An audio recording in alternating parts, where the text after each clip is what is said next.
Well, Patrick, I would like from the beautiful state of New Jersey, I would like to wish you a happy Memorial Day to the beautiful state of Illinois. Illinois. Yes, happy Memorial Day. Thank you. Thank you And for to sharing your Monday with us. Hopefully, everyone and everyone else sharing their Monday with us. Hopefully, everyone honored the day, remembered what it was for. It's not all about the department store white sale, but we are having a sale, but it's not because it's Memorial Day. It's the fourth right. Monday, and that's when we do our sale. So, not trying to capitalize on Memorial Day. Indeed, indeed, indeed. Yes. I only say that because I got chastised by somebody else that you should be doing a sale for Memorial Day. I'm not doing a sale for Memorial Day. It just happens to be on Memorial Day. Right. And that's virtue signaling. I mean, Yeah. people that person probably eats avocado toast in December and doesn't care that they're ruining the environment because they have to have their avocado toast, which is trucked across the country, spewing out horrible gases. All those carbon emissions. Yep. Yeah. So that carbon footprint. People that do this, they need to be careful because, yeah, I'm with you. No, I did not go to any Memorial Day things. My mother did. I used to, when I was younger, played in the American Legion band, and we did everything. We went to the cemeteries and all of that. So I didn't do any of that today. I did hang my grandfather's flag, which was draped over his casket. He's a World War II vet. And I only hang that flag out on Memorial Day. So I did. I brought it in as the sun is getting ready to go down. I'm out on my front porch. I was honored enough to actually play taps on my trumpet at my grandfather's funeral. I now have the flag that was on his casket. So I always think of him, and I put the flag out and that kind of thing. So that's wonderful that you have that memory and you have the flag. That's great. Now, does it stay in the little triangle, or do you actually do you actually hang the flag? I hang it so that it drapes over the porch and it rustles in. It's a big, heavy. It's the kind that in the old days the American Legion would buy. So it's a good, heavy cloth. Oh, one of the good ones, yeah. Oh, yeah. And but then I put it back in the triangle and put it back in the Ziploc bag, and then the El Cheapo flag goes back out on any other day. Yeah. I actually tried to do a flag, and I'm in a townhouse, and I'm very happy with my homeowners association. I have no issue with homeowners associations. I like rules. Yeah. But it was one of those cases where I'm like, you know what? I couldn't find anything that said what the rules were. And it said that you were not allowed to have a flag on your front porch. And that you'd have to have written permission and you have to meet in front of the board. I'm like, okay, I'm not that dedicated. Some people have them, and I don't know if they did them without asking, ask for forgiveness instead of permission. Yeah. But it's one of those cases. Sometimes the rules can be a little bit too strong, and maybe for the wrong reason. But so no flag of any kind. No flag. No flag. The one thing you were allowed to do is you can put it in we have a little bit of the garden area around our homes, so you can put things in the soil there. It's like a little one. Okay. So right now what's up there is I have had up since last June, actually. I'm surprised it survived, but it's a pride flag. So surprised it survived in multiple things, that it survived the weather and survived this neighborhood. So I'm glad that it stayed up. Good. But I'm glad it wasn't I'm glad that it was not vandalized. Yes. We would be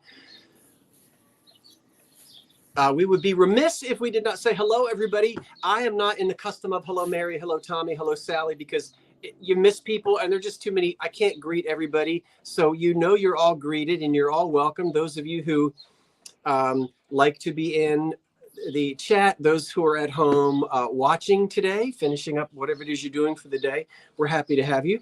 I'm out here on the front porch. It's a little chilly. I don't know how they made out down the shore this weekend. It was not the best shore weather. I'm out here in a long sleeve shirt, and Patrick, I had to show Patrick earlier.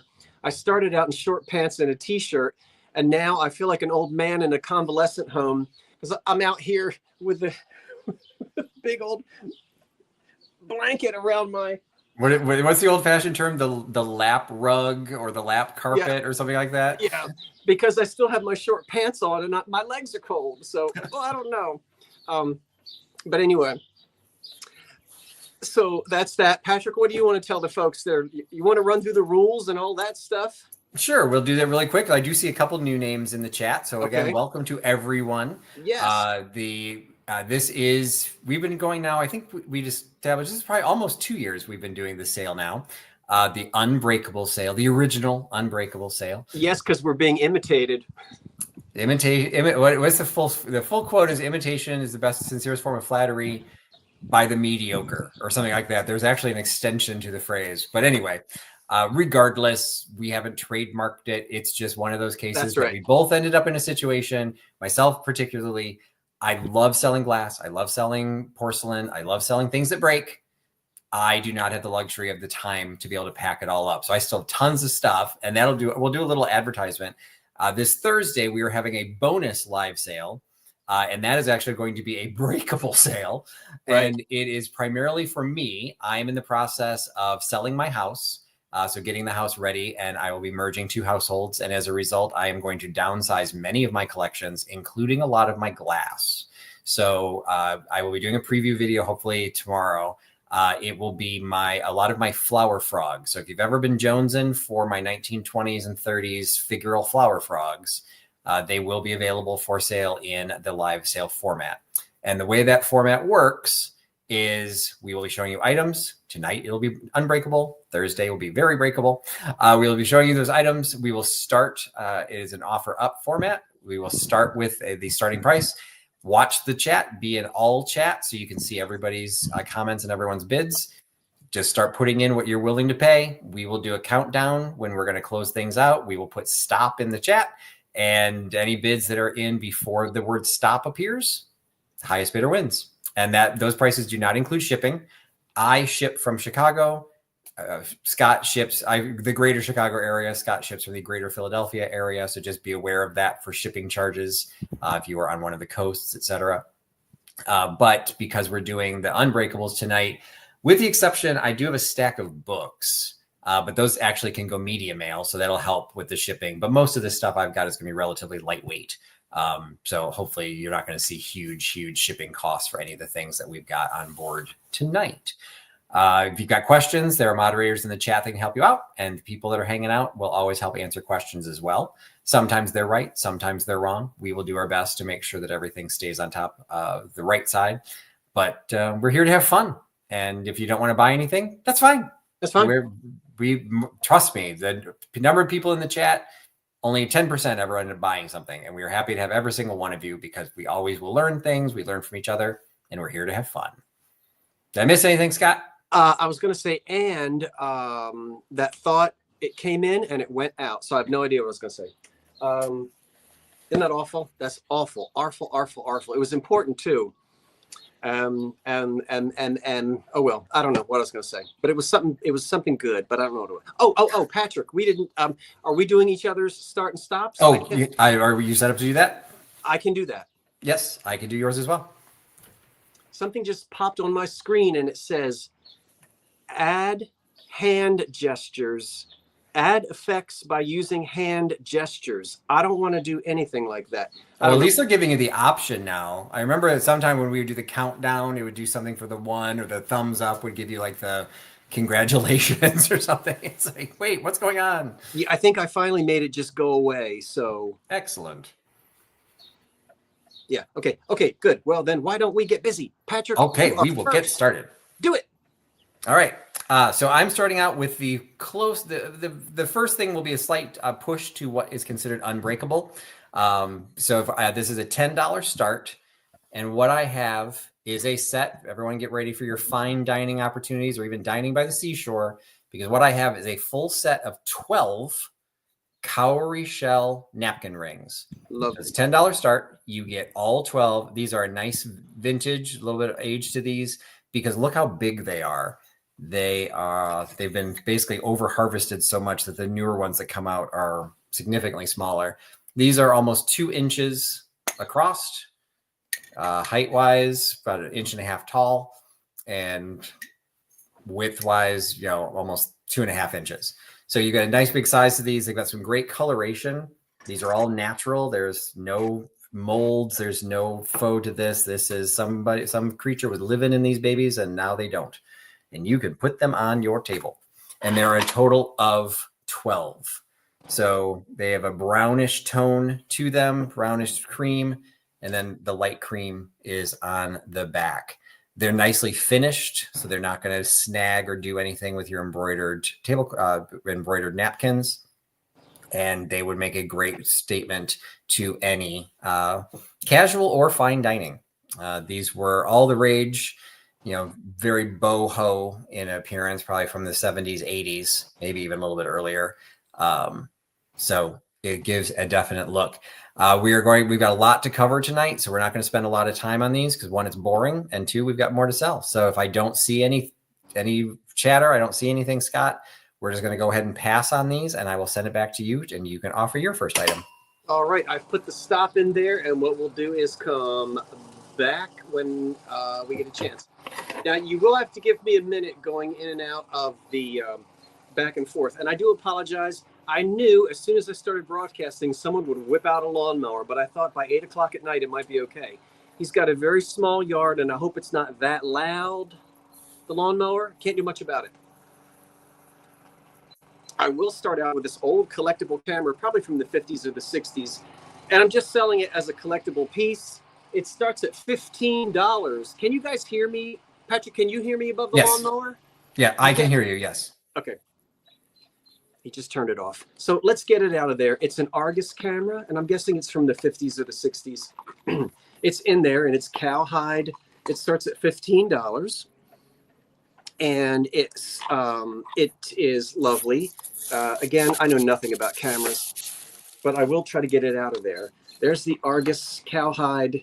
That's who owned it. Somebody from Westchester, which is in Pennsylvania. Please don't contact that person. I've had people do that before. Please don't, if you freeze frame the name. Oh, yikes. There's this man in New Jersey that has a camera that belonged to your, No, I mean, honestly, I've had people do that. And it's very odd when somebody sends you an email and says, hey, you've got my grandfather's, and I'm like, well, I didn't really wasn't planning on. So there's the camera. It appears as though it's all there. And again, we're starting out at $15. I like to take old cameras and put them on coffee tables and put snapshots. It's a wonderful thing when people come over. It's so easy to decorate. You can change the pictures. Nobody has snapshots out anymore. We all have, And it's a conversation piece. Everyone remembers the days. We all remember our cameras. Everybody shoves a cell phone in your face. Look at this. Look at this. Isn't it fun to go to somebody's house and you just get old snapshots? So it's fun to take an old camera like this. I mean, I'm sure you're never going to use it, but to put it on a coffee table or something like that as a vignette and have old black and white pictures or whatnot. I don't see any interest on this either. I'll give it another second. I can't really say much about it because I don't know about old cameras. But it's the old 35 millimeter, right? With like the roll that would stretch across the back. Yeah. Okay. I took the back off to see if there was any film in it, and there was no film in it. Oh, that'd be fun if you found something like unfinished or unprocessed. Some undeveloped Betty Page. Yeah. Oh, you get high expectations there. Well, I saw a documentary on that. That woman was into all kinds of stuff. Absolutely. Yours would probably be a bunch of pictures from the Jersey Shore from the 70s. It probably is. Yeah, it's somebody from Westchester. They spent their weekends at the Jersey Shore. And Karen's right. Some of those can still be used. I mean, those older films, if you can find the film, that's really the biggest issue. Yeah. But I think that type of 35 millimeter film is still available. Yeah, and I guess these were decent cameras. Patrick, get ready. I'm going to give it another second. If there's no interest, we're going to put. I do the same thing. I don't count it down if there's no interest. I just say stop. There are no bids. Patrick, if you'll put the stop in. Okay. We'll the Argus camera. Is it Argus or Angus? I guess Angus is beef. Yeah, I think it was Argus. Okay. So we'll bring this back at the end. I'm going to turn on some lights because the sun is really going down now. Let's bring Patrick back in there. I will. Why do I keep hitting private chat? I'm your private dancer. A dancer for money. That's the old Curiosity Shop After Dark. So that's a different show. You tell me your start, and then I'm going to get up and turn on some lights. Okay. I've got a $10 start. And these were, if you watched my preview, which I was late putting up yesterday, but I did do a preview for tonight. I mentioned when I actually went through everything, I realized I didn't have any, I I had children's ephemera, but I didn't have any adult ephemera, which makes it sound like a private dancer thing. But I said, I'm sure I had some, and I did. I went and found these 2 McClure magazines. So you get both of them for the $10 start. We've got June of 1908. And check out the cover on this one, September of 1902. Absolutely fantastic. There's as something that is 120 years old, you've got a little bit of condition issue. This one, the spine and some of the cover pages have started to pull apart. But I've sold these before, and I think KP's in the chat.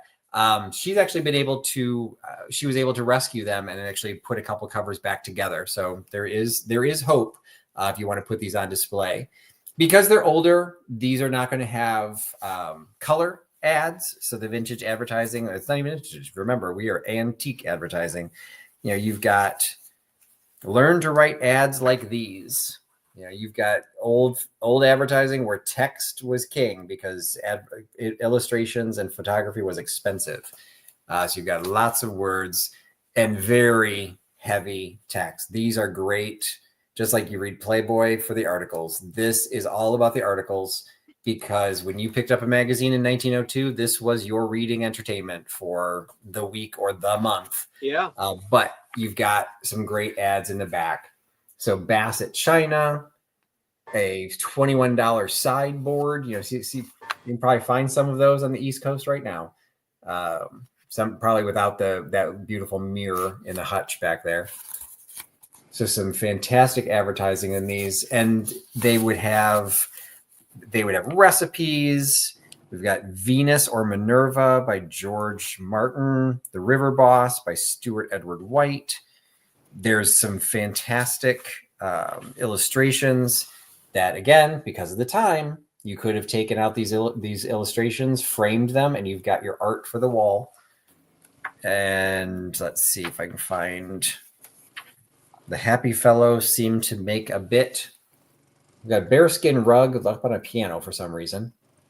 And so this is September, but that looks like, I don't know if that's a Christmas tree in the background, if that's just really busy drapes. Let's see. Life Insurance by the Prudential. So sometimes there are even famous people have written in here. I don't recognize a lot of the names, but you've got Gage hats for autumn. From the Gage brothers. Again, it's just some fantastic.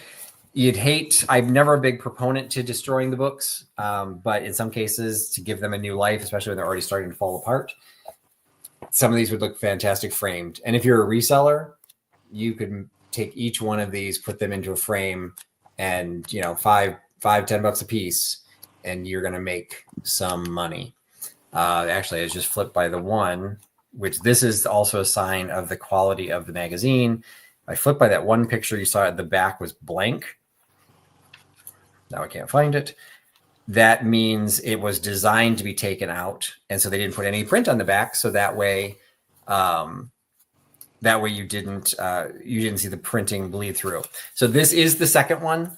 The first one is the one with the artistic cover. So 1902. Let me go get Patrick again. I was trying to remove Patrick. You might have to come back in. Sorry about that. There was a StreamYard has changed some things. Yeah, there it goes. Okay, Patrick, come on back in. There he is. Let me go get him. All right, there he is. Hello. Carry on, young man. So I'm not sure when I got cut off, but there was a question about showing the other one. I had already moved on to showing the second one. But they're very similar. This one just doesn't have the art on the cover. It's just the text, but same idea. Tons of ads, tons of articles. The one had the one photograph or illustration didn't have a print on the back, so you could easily frame it. It looked nice. Here they are. Those are actually in color. So this is the 1908 one. The 1908 one actually has color illustrations, but again, those are the ones without the printing on the back. So when you frame those, you don't actually have that pesky text coming through the back. I see Pennsylvania Buzzard coming in at $10, starting me out. Thank you so much. I don't want to spend a lot more time on these, so I will go ahead and start the countdown. As I do the countdown, make sure you're refreshing your screen, particularly PA Buzzard. If somebody tries to outbid you, just keep track of it. 10, 9, 8, 7, 6, 5, 4, 3, 2, 1, and stop. And then there's a little bit of a lag. So Scott will be watching the live chat so they see we're watching the video. So he can actually see the countdown. And so hopefully we get everybody who wants to bid on it can get in. Yep. PA Buzzard. Got it. All right. And sorry, PA Buzzard, I don't recognize you, your name. So if you could send me an email here with your shipping information, I will get an invoice to you. Okie doke. I may readjust that light in a minute or two, but I've got a lamp from the 1930s. You don't get the shade. The shade is the wrong size. I know that. Just to give you the flavor of the thing, this lamp starts at $19, and I'll tell you about it. I guess I'll turn it on so that you know that you have a working lamp. Again, you don't get the shade. The shade is the wrong size. But now that you can see what it does, we'll take the shade off. Woo! And the lamp stands about 13 inches tall, and it's, I'll say, circa 1930. It's got a typical onyx base. Well, okay, socket, pull chain. Yeah. This is, none of this hardware is plastic. It's all metal with patina. Then you have the onyx marble. Then you come down to a nice base with a patina and an electric cord that has been replaced at some point. Now, I always throw the caveat in there because one of my biggest fears about selling lamps is that somebody's house will burn down and then they'll try to sue me. As is, if you get an electrical lamp and you feel funny about it, you rewire it. This cord is okay by my standards, but I take no responsibility for old electronics. And I really should be saying that. I don't know what the liability would be. Maybe you know, Patrick, but anyway, it's okay as it is. Some people get a little skittish when they see old electric wires, but if it's, this one is a vinyl one, somebody rewired it, and it's okay. So again, it's a nice little bedside table size lamp in a kind of a deco style from the 1930s. And this is stone, so there's no need for me to put I'm not going to put a black light on it. And I am a huge fan of electric lighting, and I've got some other lamps I'm going to sell tonight.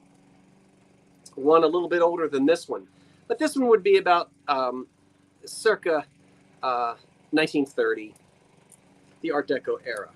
So I don't know if there's, I see. I'm not sure if Jenny is asking what the color is of the lamp. If she's asking what the color of the onyx is, it looks like it's beige and brown is what's coming across. Yeah, the onyx is going to be a very, very pale, very, very, very like a butterscotchy, creamy, greeny, creamy butterscotch, very pale, some brown. It's kind of hard.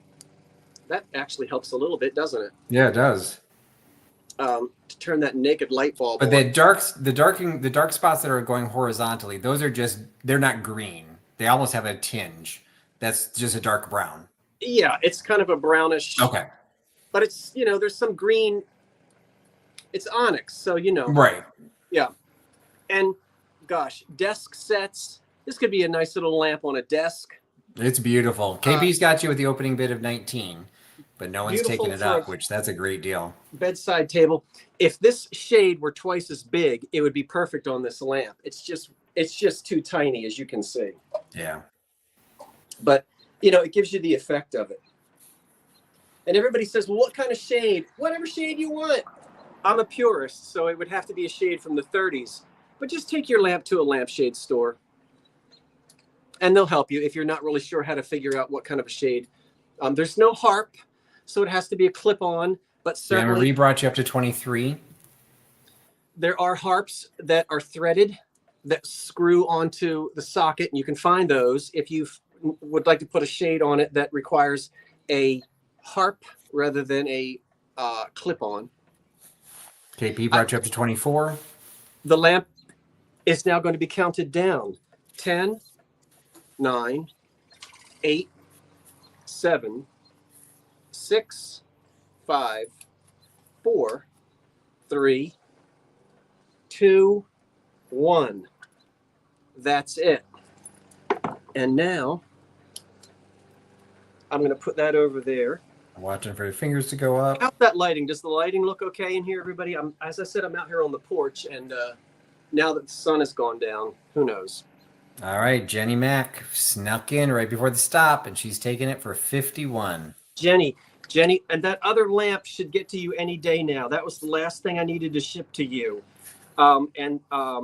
Jenny, so thank you. But I know you love lamps. I can't remember which. Let me go ahead and bring you back, Patrick. Jenny, thank you. Thank you, everyone who placed bids. I appreciate that. Let's go get. And I've got another lamp to sell you tonight. All right. I'm going to start the next lot at $10.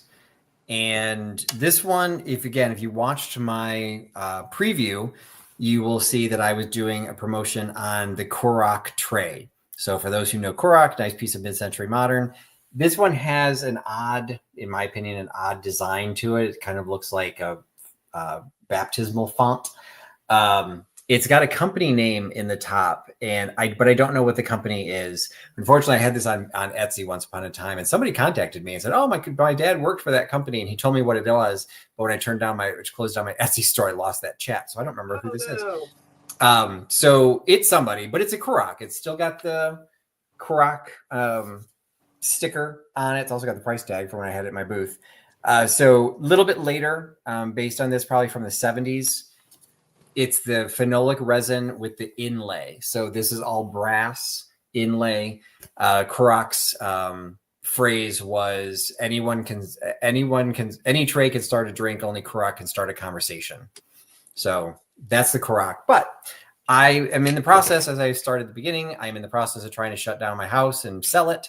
So I need to get rid of collections. So I decided to go with the Unbreakable theme and add 2 more plates. And I see Elderly Poodle putting $12 just for the Korok. But guess what? Elderly Poodle, you get two extra ones. So you've got this brass, aluminum oxidized with a kind of a coppery tone to it, with this neoclassical nouveau appearance. It's got a little hanging thing on the back. It's very thin, repoussé, pressed from the back to create the relief on the front. Very nicely detailed with some nice patina. So you've got that will come with it. And then you also have a signed broom enamel on copper. So you've got the seagull on the copper. It's got the artist signature right there on the back. I learned about this artist from the Antique Nomad, George the Antique Nomad, which hopefully he is doing well. If you follow him, he posted some health issues. So hopefully he is doing well. But I had picked this up specifically because he promoted the the artist. So it should go onto eBay, but at this point, we're just going to include it here in case anyone wants to get a good deal. So you've got the seagull enamel on copper. Enamel on copper. You've got the neoclassical / nouveau profile of a woman, very lightweight tin, and the Korok tray. So you get all 3 of these for one price, and right now that price is Poodle for $12. So I'm going to go ahead and start counting it down. 10, 9, 8, 7, 6, 5, 4, 3, 2, 1, and stop. And Scott will watch the live video to watch the countdown come through and see if anyone else is bidding on that other than Poodle. Otherwise, we got 3 flat trays going to California. Okay, the stop is in. And while Patrick is taking note of his winner, I'd like to thank all 257 folks who are with us today on Memorial Day, the unofficial beginning of the summer season. Boy, I'm looking forward to the summer season this year.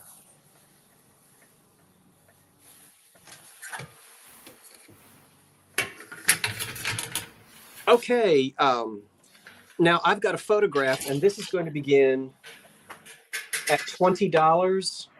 I think it measures about 11 by 13. Now, what did I do with it? Oh, here it is, for Pete's sake. This is an original artistic black and white photography. And I can tell you when it was taken, and I can tell you where it was taken. I purchased it last, I don't know. I like it. Again, it starts at $20, and it's a winter scene as we're beginning summer. It's 11 by 13, and I'll bring it in and let you have a close look. But I'll tell you first what it says on the back as best as I can read it. Some of it I cannot read. Some of it is very difficult to read. But it happens to say, a scene in Denver, Colorado, in the city park. A scene in Denver, Colorado, in the city park, Christmas of 1937. Nice. So you can easily see the Christmas of 1937. And then the other information is here. Now there's some names. I can't read it. It's in pencil, and it's too difficult for me to read, and I'm not interested in it anyway. But look at that, Patrick. That's so cool. Photography is And you got multiple people going after it. Right now, Florida Golden Girls got you up at 40. Let me go from the bottom up. So, Jenny's asking if it has a hanger on the back. No, you have to put your own on it, which is what? That's like $3 at the hardware store. Yeah, you can see where the screws were to do the wire across the back. Yeah. So, but I love the brown paper. It's all sealed in here. Christmas of 1937 at a park in Denver, Colorado. Look at the trees. Look at how the trees are lit from a street light. And I love how the photographer framed this. And I know you're getting a glare from my laptop, and I apologize for that. There's not much I can do about it. I love the way that you don't actually see the street light. He or she positioned the camera such that you only get the beautiful silhouette of the trees in the snow. Oh my gosh, Patrick, it's wonderful. It's absolutely gorgeous. So this is the kind of thing that's original. You know, nobody's going to have one but you. And I fell in love with it when I saw it. It's not ethereal. What's the word? Anyway, it's something. It's got the je ne sais quoi that you want from a black and white photograph. I purchased it to keep it. And then I thought, Scott, you big dummy, you've got 100 paintings in the basement. You buy new things every week. You've got no place to hang it. So it shouldn't be hidden in the basement. Sell it and let somebody enjoy it. I will. Atmospheric. That's a good one, Virginia. Very atmospheric. Yeah. Kind of tells the story. Yeah. Well, let's count it down. Unless there are any questions. Yeah, it's a wonderful 1930s frame. And I love the fact that we know when it was taken. We know where it was taken. And if you really, really, really, really, it's that important to you, you can, it looks like Mary somebody, but it's very hard to read. Any questions, comments, prayer requests? Nothing new. 10. Magical. 9. 8. 7. 6. A 5. And a 4. 12 by 16? No, 11 by 13. 10. 9. 8. 7. 6. 5. 4. 3. 2. 1. That's it. I love this thing. Wouldn't it be neat to try to go to the park in Colorado, a city park in Colorado? I'm sure there's more than one, and see if you can fingers find went out during the countdown. Configuration of trees that are maybe shaped like that. I don't know. Ooh, we had, okay, I'm going to have to refresh because we had a little fight going on there at the last minute. Let me go and bring you back. So that was the snow photo. Okay. All right, Jenny tried to grab it, and unfortunately, well, Florida Golden Girl takes it for 100 because I just refreshed and I've got Jenny's 102 is after the stop. Sorry, Jenny. You do. I can't. I'm not going to scroll back up on my screen. It's too hard for me to do that. But it goes to the Florida. A Florida Golden Girl for $100. Oh, Florida Golden Girl. Thank you so much. Let's.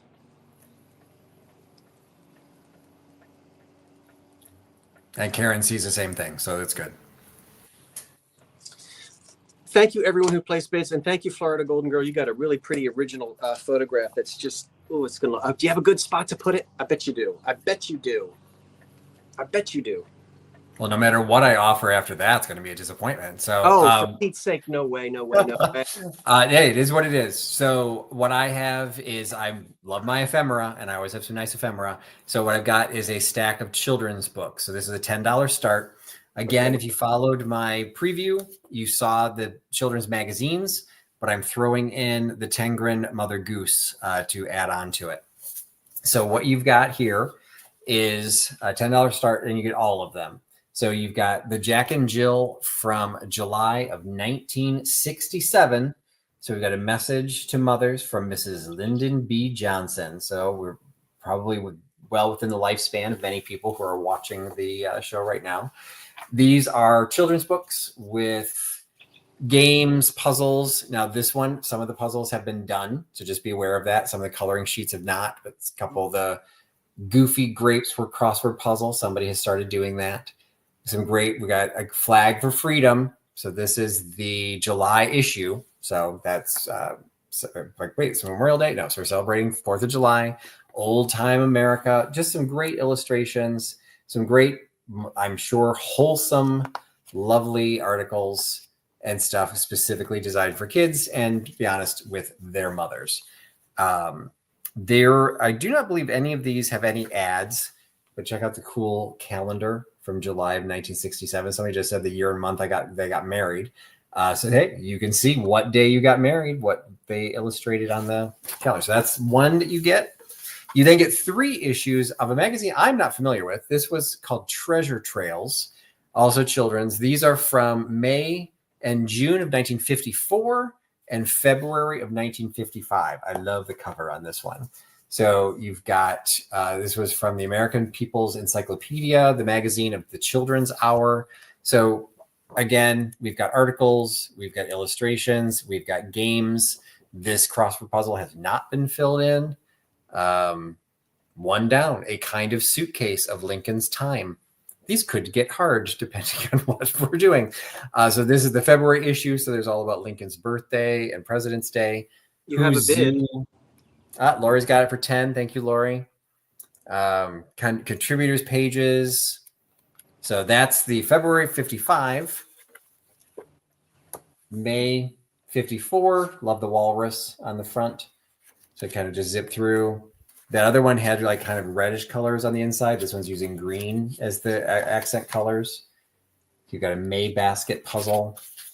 What were those puzzles called with the, not a rubric. What's the one where the pictures fill in for the word?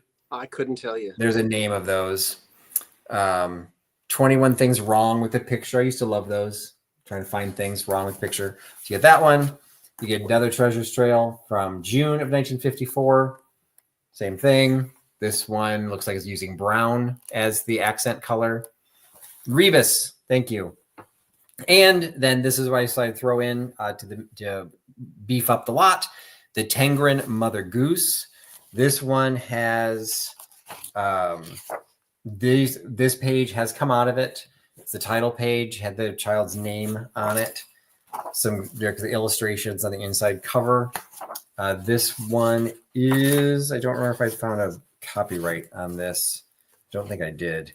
Probably 40s or 50s, but Farmer in the Dell lyrics.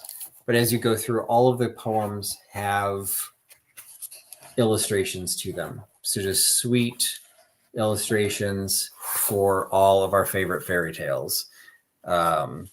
3 Wise Men of Gotham. So maybe not our favorite fairy tales or poems, just or Mother Goose. I've never heard of the 3 Wise Men of Gotham. Rub-a-dub-dub. Got that one. So some of them are full page ads. So again, this one's in pretty good condition. Just that one page had fallen out at the front. But if you are so inclined, taking these apart and framing these individually look great in a children's nursery. So you get the Mother Goose, 3 issues of Treasure Trail, Treasure Trails, and 1 issue of Jack and Jill. And I'm going to go ahead and count it down. It's like Pennsylvania Buzzard has it at 11. 10, count it down. 10, 9, 8, 7, 6, 5, 4, 3, 2, 1, and stop.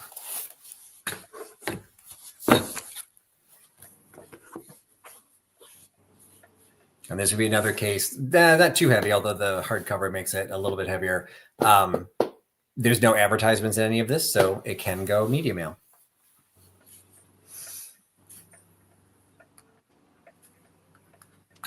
All right. I believe Lori Perry might be your high bidder at 16.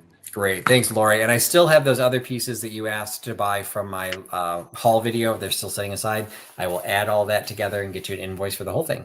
Thank you.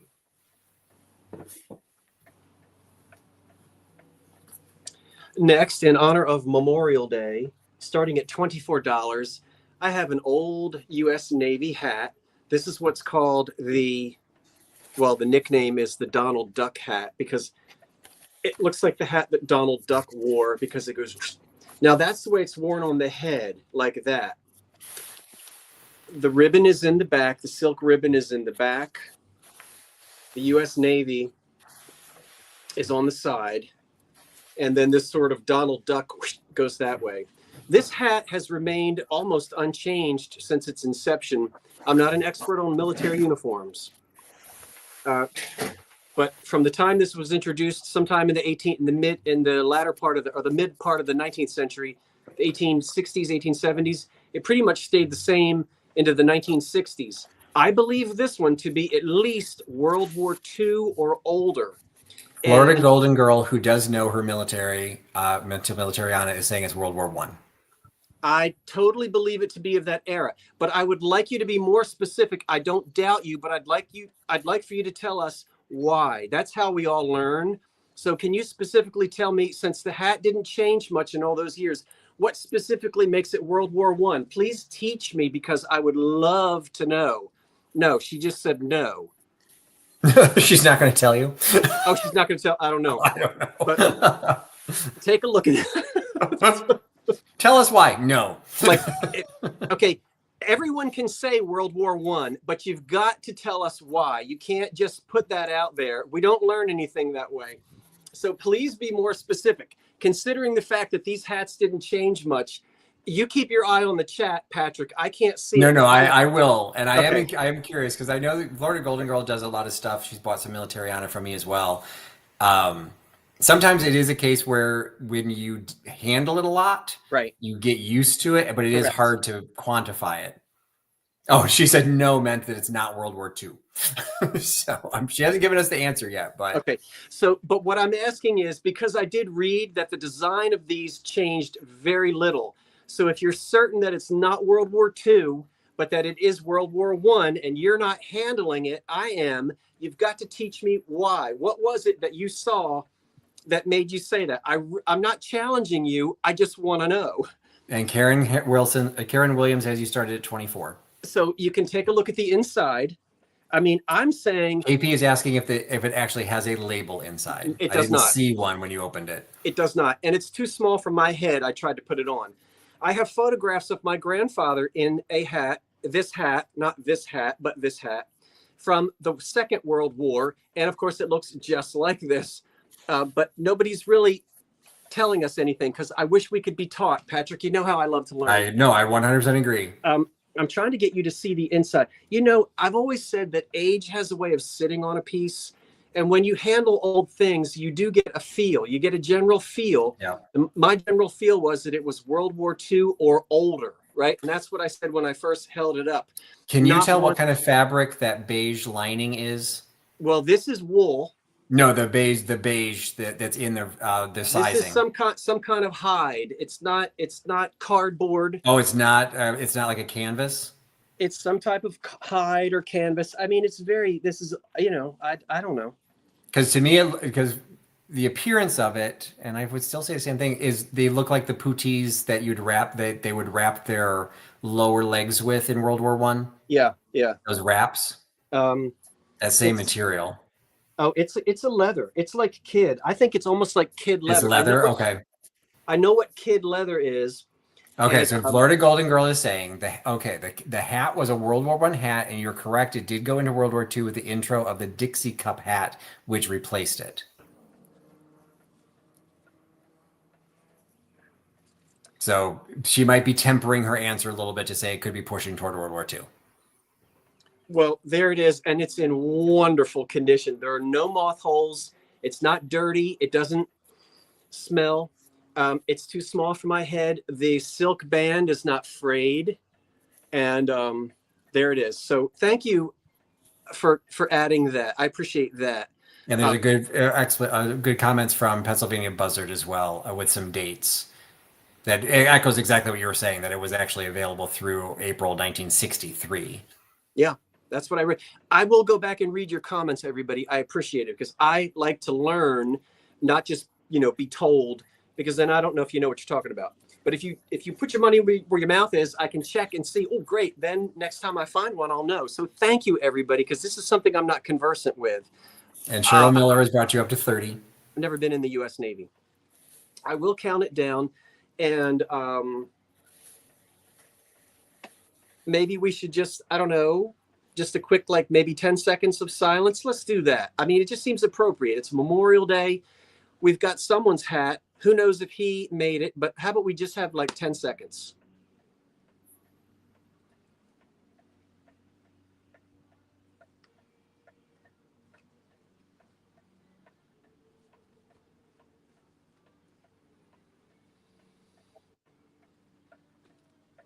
I don't know about you, Patrick, but there's no other country I would rather live in.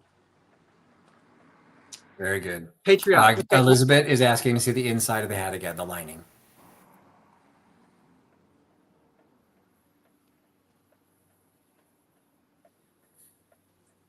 Very good. And this is some type of, I don't know if it's kid leather, but it is a type of it's something from an animal. Right. Gotcha. 10, 9, trying to handle it with respect. 10, yeah. 9, 8, 7, 6, 5, 4, 3, 2, 1. That's it. We'll put you right here. Thank you, everyone who chimed in on that and was able to contribute some information. I will go back and read what you guys said, and I'll do some more studying to try to learn more about that era. And just so your countdown come up, I'm gonna have to refresh. My lag is really long. Okay.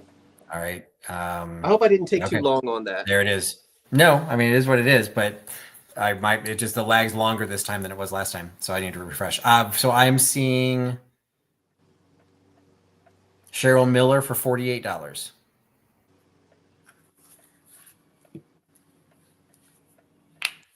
Cheryl, I will wrap it in paper and ship it to you. And thank you so much. Thank you, everybody, for allowing me to ramble maybe a little bit too long on that, but it was fun to talk about it. And thanks for your information, everybody. I love to learn new things. That's why it's not rambling. We were all trying to learn something. Okay, we've got another $10 start.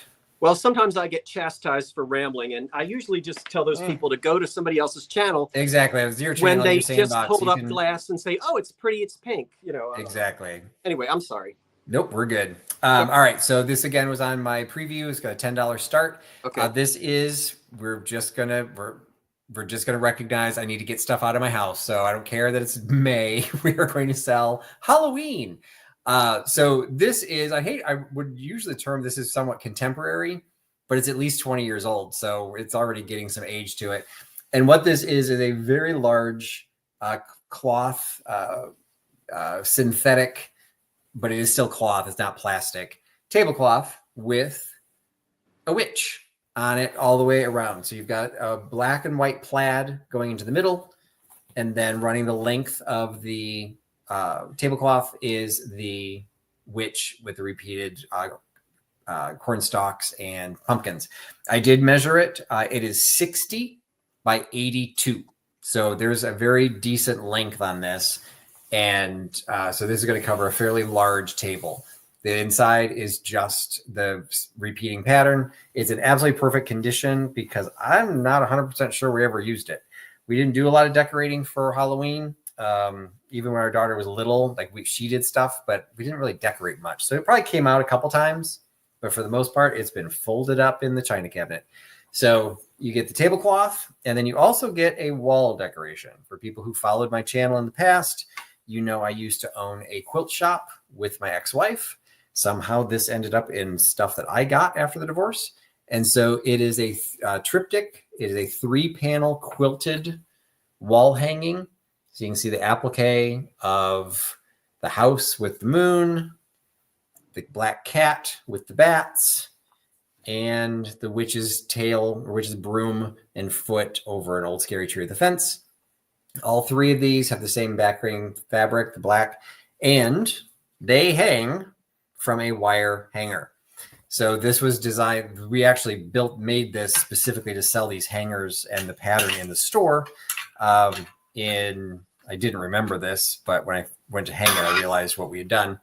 We had not put a sleeve on these, so you need to put it fits directly underneath. Each one of these has a little slot. You just have to safety pin or just pin this over.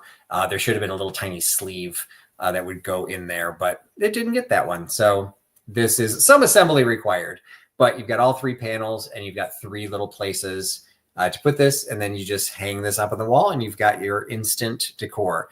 And again, these would date to, we sold the quilt shop in 2015. We opened it in 2005. So, 10, 15 years on these. So still pseudo contemporary, but I don't decorate for Halloween at all. So this was a nice little thing to be able to get out of the china cabinets, because that's one of the things I have to move. So this is all for one lot. I see a couple people bidding on it, so I will go ahead and do the countdown. Okay. 10, 9, 8, 7, 6, 5, 4, 3, 2, 1, and stop. No education available unless you really want to get into slip stitches and definitions of applique. So we're going to leave that alone and see what final bid is.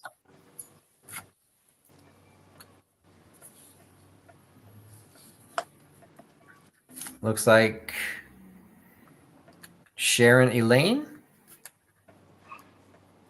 for 15. And Sharon, I apologize, I don't recognize your name. So if you could send me an email to this address before the end of the sale, I will get you an invoice and be able to ship it to you.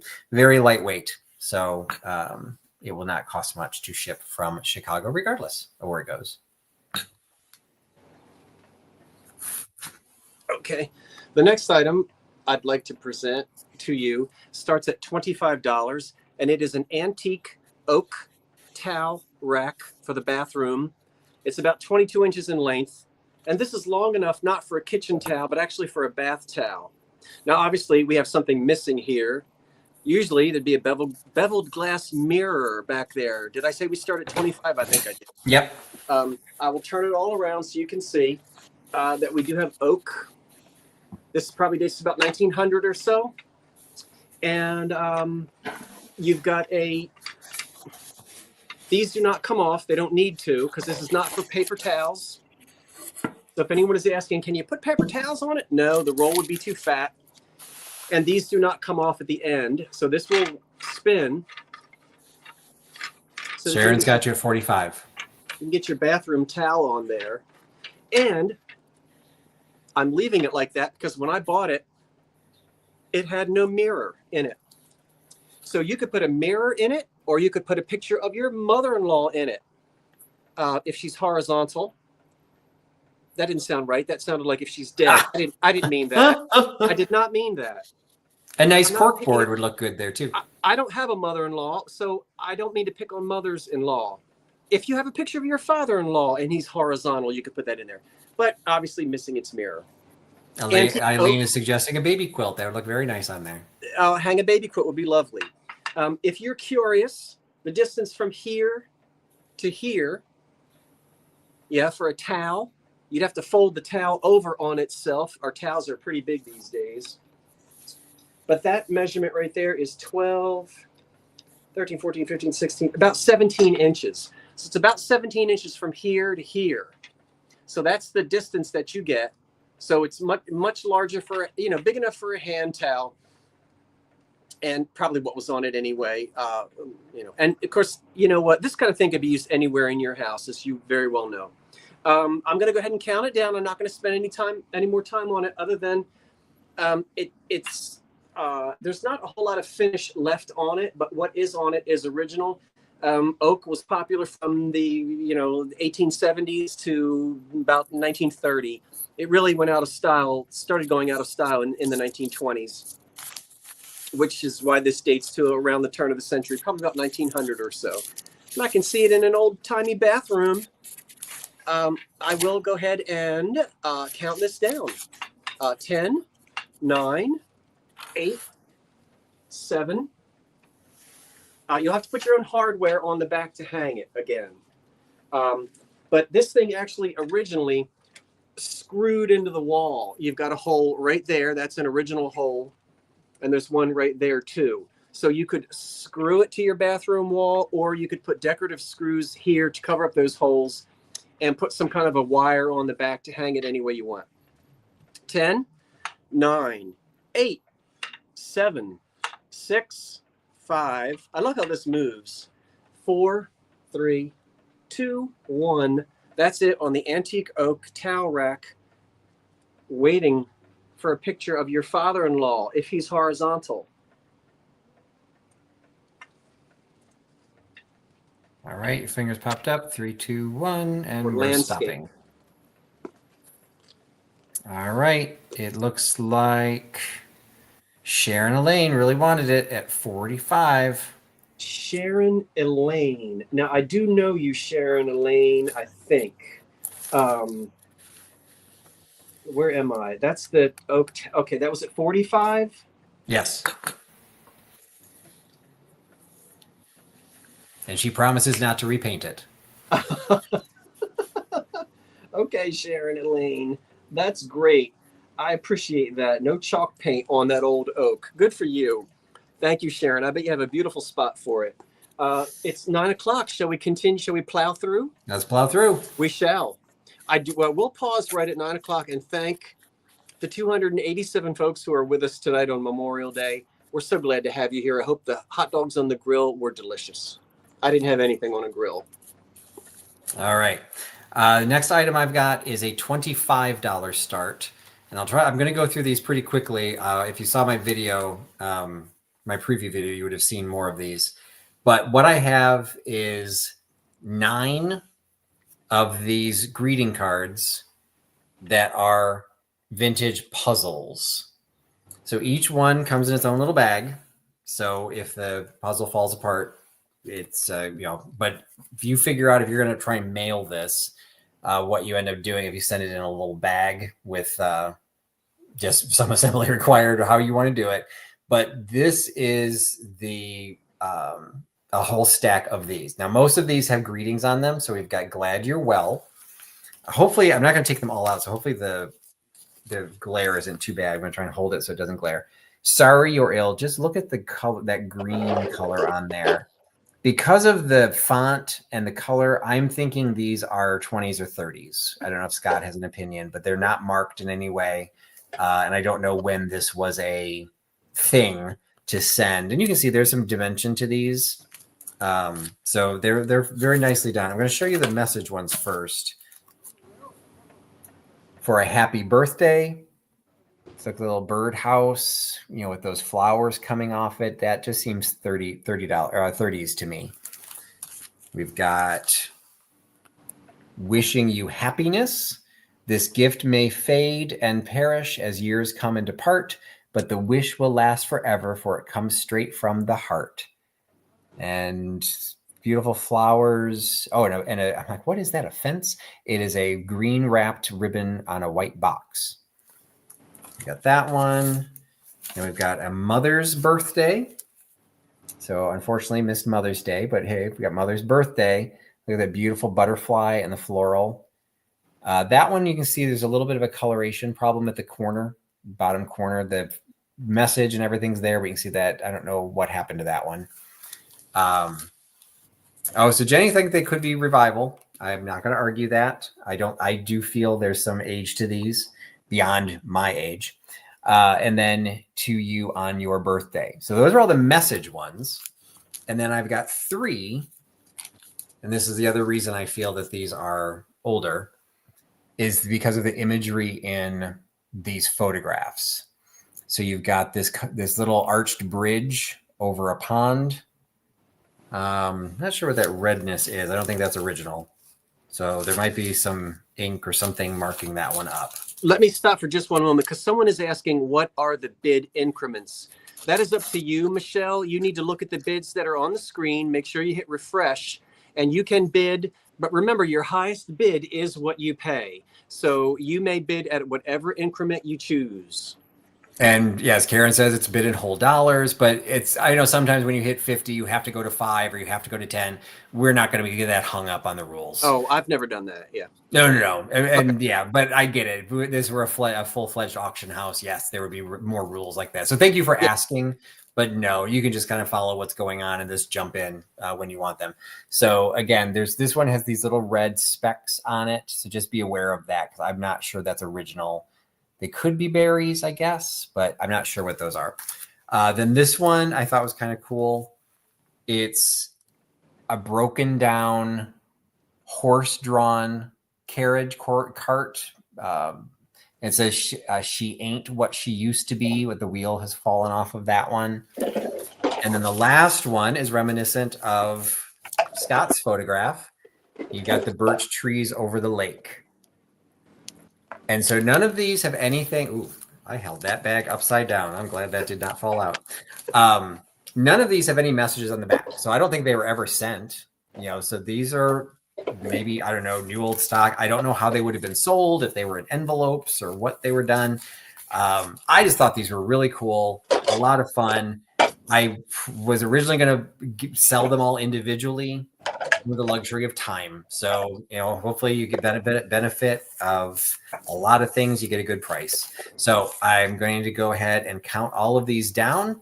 No bad smells at all. I tend not to deal with ephemera that has nastiness in it, because I have so much of it. I don't need that in my house. So 10, 9, and let me recount them really quick. 1, 2, 3, 4, 5, 6, 7, 8, 9. 6 of them have messages. 3 of them have photos. So if that matters.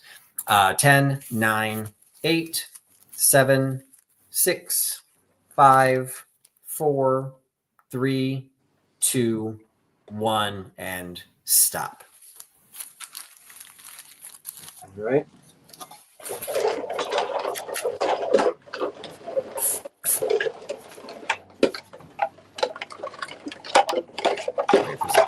I don't know what Scott's doing back there. We hope he's watching the countdown. Yeah, I am. There it goes. I was, all set. All right. Looks like Laura Kaiser gets them for 68. Thank you so much, Laura. Thank you, Laura. Laura Kaiser? Kaiser, yeah. Laura, I love the rolls that you make. Well, at least you took that approach, not something about the war. Well, I wasn't going to mention the war. And I am German. It is Memorial Day. I am German American, so I'm very sensitive about that. Anyway, let's move on. Look, I have to tell you. Now, if you guys are good at math, you're going to be able to figure this out. I do not like math. Math does not like me. So you guys can figure this out for me. But we're going to start at $30. I've got another clump of these 1950s, 60s porch lights. And of course, they made these after that. But this is the classic sort of 1960s era. Now, the reason why we're going to start at $30, and here's how you can do the math. This is all one string. Okay, it's not 2 strings put together. It's one string. We are only missing one of the plastic shades, and where it's missing at like the very end, like right there. So right at the end, that's like where you can plug another one in. That end is missing one. and then we go forward.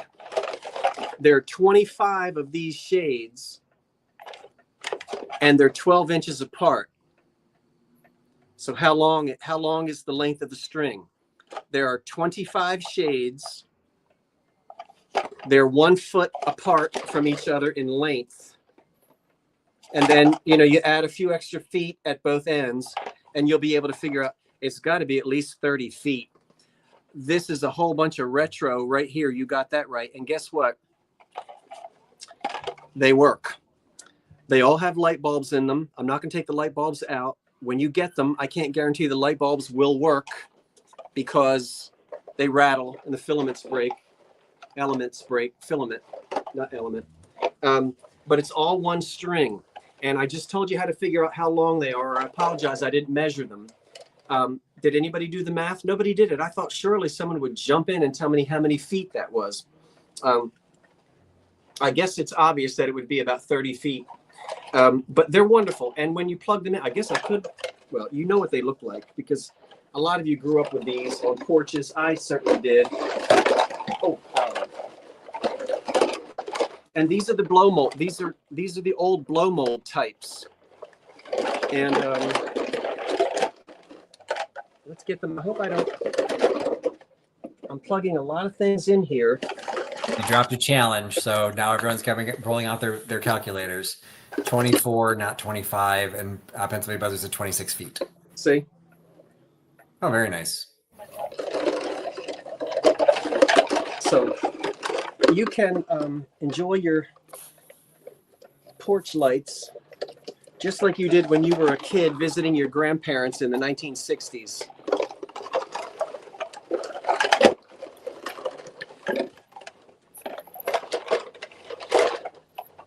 Gosh, it seems like no matter what I do, I guess now I look like Carmen Miranda, don't I?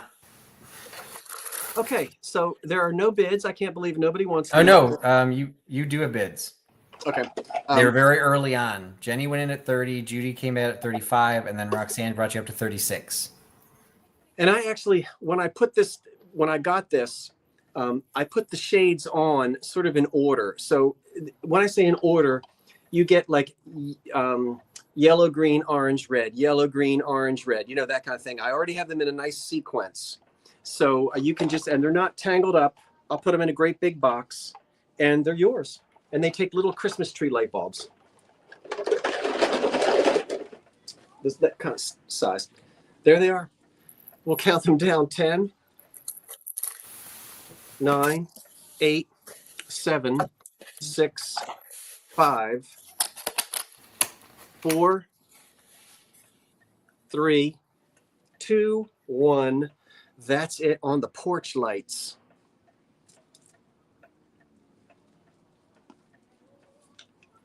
With the extra at the end, it's about a 25-foot length. And of course, it's all one thing. 2, 1, stop. Oh, okay. Sorry about that. All right. So it looks like Jenny Mack gets them at 76. Jenny, I think you got the other set that I had. She said her roommate stole them. She evicted her roommate, and her roommate took them when she left. So she needed to replace them. Why would your roommate steal those lights? Have you seen them? What do you mean? Have I seen what? Those lights are beautiful. Of course, his roommate's going to steal them. I am so annoyed. Jenny. She saw other things as well, evidently. Well, darling, thank you. Good grief. Well, I'm sorry to hear that. Let's bring let's bring Patrick back. Yeah, careful with the old. The old, yeah. Okay, we're going to do a $10 start. And this I also showed in the preview video. This was actually from my personal collection because I just thought this was super cool. And then it's kind of like what Scott said about the photograph. You can only keep so many cool things. So I've got a lot of gaming card stuff. So this is a box, which has obviously ace of all the suits of cards on it with a little lid that comes off of it. And inside it holds 2 decks of cards and 2 pencils. When I purchased it, it had the little styrofoam in there to keep the pencils tight. but you can see there's a little wooden block that holds the little golf pencils in the bottom. The decks of cards, nothing particular special. They have been opened. I've not checked them to see if all the cards are there. This is literally as purchased. And if the cards they're not special cards, you can buy another deck of cards to go in here. But so you get the box. The box is in great condition. The graphics are in great condition. All wood all the way around. So that's part of the lot. The next part of the lot is also from my personal collection because I grew up with this. It has followed me around to college. It has followed me around to every place I've gone. I don't play canasta. Why have I been carrying this around?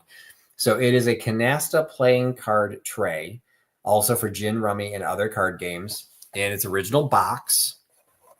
And the box is in pretty good shape. There's a little split on the end. It still has the directions on 10 games of canasta and the official rules, Samba, Chile, Uruguay. I guess those are all games of how to play. And inside is the plastic. And I would say plastic because this is probably, I think there was a copyright on this. I want to say it was from the 50s. Well, it references 1951, so it's after that. Not sure. I think this had been my parents that we played. We had it in the house. It has a 2-digit zip code, so it's before 1963. So, so it's plastic. It's not celluloid. It's not anything special. It's just cool. 2 decks of cards, and again, it could be for gin, rummy, whatever. Anything you need a deck of cards and a discard pile in. So you get that with the original box and the instructions for canasta, and for those who do like cards, Piatnik set of playing cards made in Austria. So these are high-end playing cards. It's a bridge set. So you've got a gift set with the scoring pad for bridge. And then you can see the 2 decks of cards are still sealed. They still have the box itself has been opened, but they still have it's even got, because it's the high end, it's got a little tab to be able to pull those out. The decks are still sealed with the little pull tabs on them. So you get all of this. You get the bridge gift set, you get the canasta box with instructions, and you get the cool box of card and pencil box holder. I saw a couple prices come in, or at least one bid come in. So I will go ahead and count it down. 10, 9, 8, 7, 6, 5, 4, 3, 2, 1, and nothing. Okay, so I'll put the stop in as soon as I see. There it is. And you have a bid, Patrick. I guess you do see that. Yes. Okay. $10 for KP. Great, KP. You get a good deal. Patrick, I think at this point, it would be a good time for the 2 of us to talk about the sale coming up on Thursday night. On Thursday night, and I think you and I will work out the details of the StreamYard, but as we know right now, it will be broadcast on this channel, yes? That would be wonderful, but my intention is to upgrade my StreamYard so that we can actually play it on both. Not that I have you have a far bigger following than I do, but it's one of those cases I don't like riding somebody else's coattails. So this is definitely, I'm requesting the sale. So we're going to see if I can do a double duty. And StreamYard does have an option where, I don't know if anyone has seen anyone else do this. There's an option to upgrade and get it to play live on 2 separate YouTube channels at the same time. We're just not clear how the bidding process works for that. So we'll figure it out. And we don't want to get boggled down on that in the chat now. So everybody, please don't make that a chat topic. Yeah, if you want to comment on separately, send me an email. We're moving on.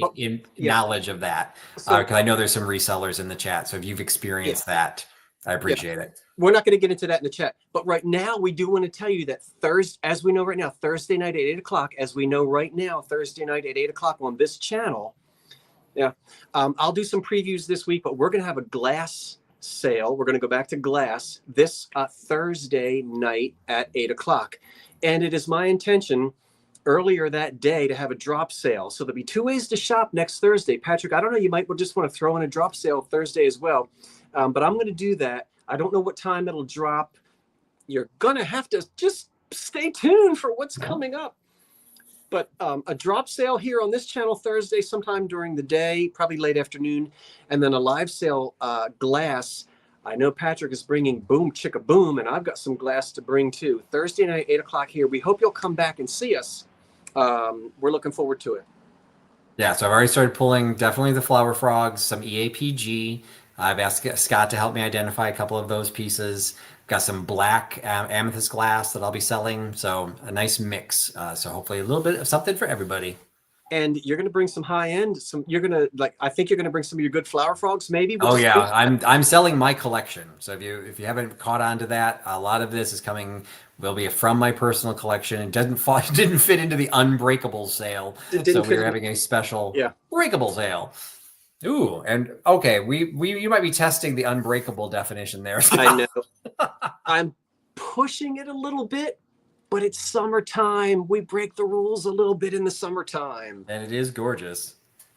Let me tell you first, this is an as-is clock. Is it running? Yes. Does it keep perfect time? No. Might it stop in the middle of the night? Yes. It's an as-is clock. But it's the real thing. Yes. Including the pendulum. Yes. And what's the start? Well, the start is at 50, but before people start bidding, I want to make sure they understand the condition. Yeah. Thank you, Patrick. Including the brass winding key. I want to repeat, it is an as-is clock. Now, I've had it running for the last several hours. It's been working beautifully. It is you'll hear people say steeple clock, Gothic clock. They're still making them today. They made a lot of them in New England. This one is a Gilbert clock made in Connecticut. And if you heard anything ticking earlier, the clock was sitting right here in the window, and it's been ticking. And you'll see it's got juice, and so it's swinging without the pendulum on it. You don't really ever want to handle a clock like this with the pendulum in it. The pendulum should always be taken out. That's the reason why I took it out. But I will let you see it now, so that you have a beautiful original dial that has not been hand painted. There's no need to say, what a shame the paint is gone. No, they were not always painted here on the front. A lot of times you'll see a painted scene, but many times they weren't. And this one seems to have been unpainted. I don't know that for certain, but I feel as though on this example it was. There's no paint residue on the back side, and it just seems to probably have never been a painted one. When we look at the inside, there was an alarm on it. The alarms, those are not deal breakers when those alarms go missing. But you'll see the original paper for the Gilbert clock. And those holes in the back is where an alarm was placed.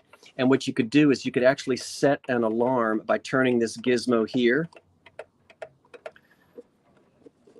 So we still have the Gilbert clock. This is all sort of OG style, and this is the mahogany. There are a few repairs in the mahogany veneer, but it is an original clock, and we'll get it to chime for you.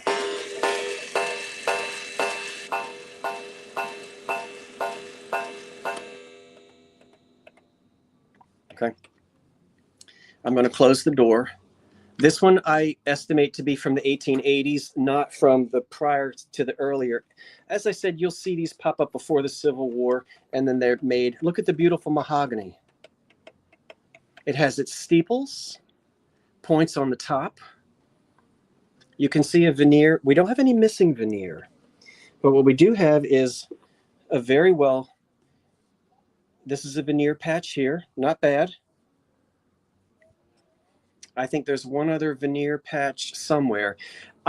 When I find these clocks, I often find this veneer missing because it's bent, it's rounded, yeah, and glued in place. And it's old hide glue, and you'll lose it. So it's a Gilbert clock.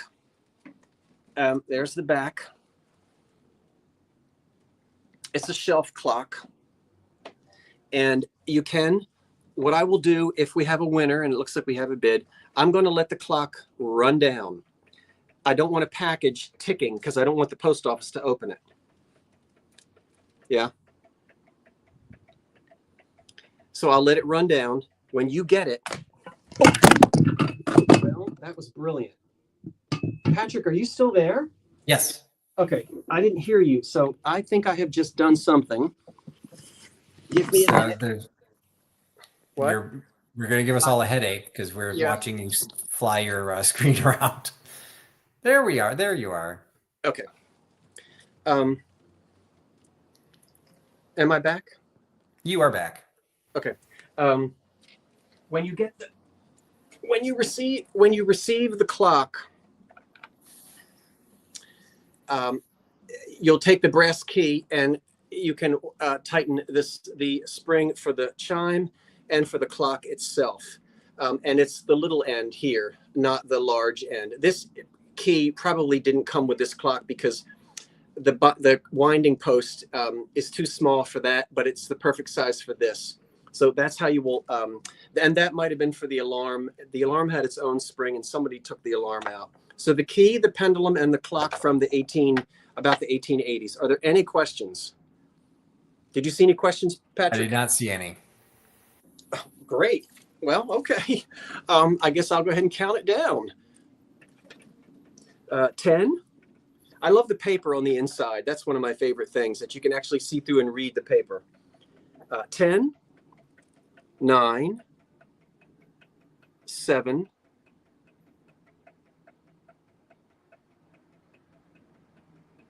I noticed a cocktail onion. What is a cocktail onion? A I don't have pearl any onion. There aren't any onion. I don't like onions. There wouldn't be an onion on mine. Mothball. No, and I just stripped this porch and I think they're cleaned just it. joking.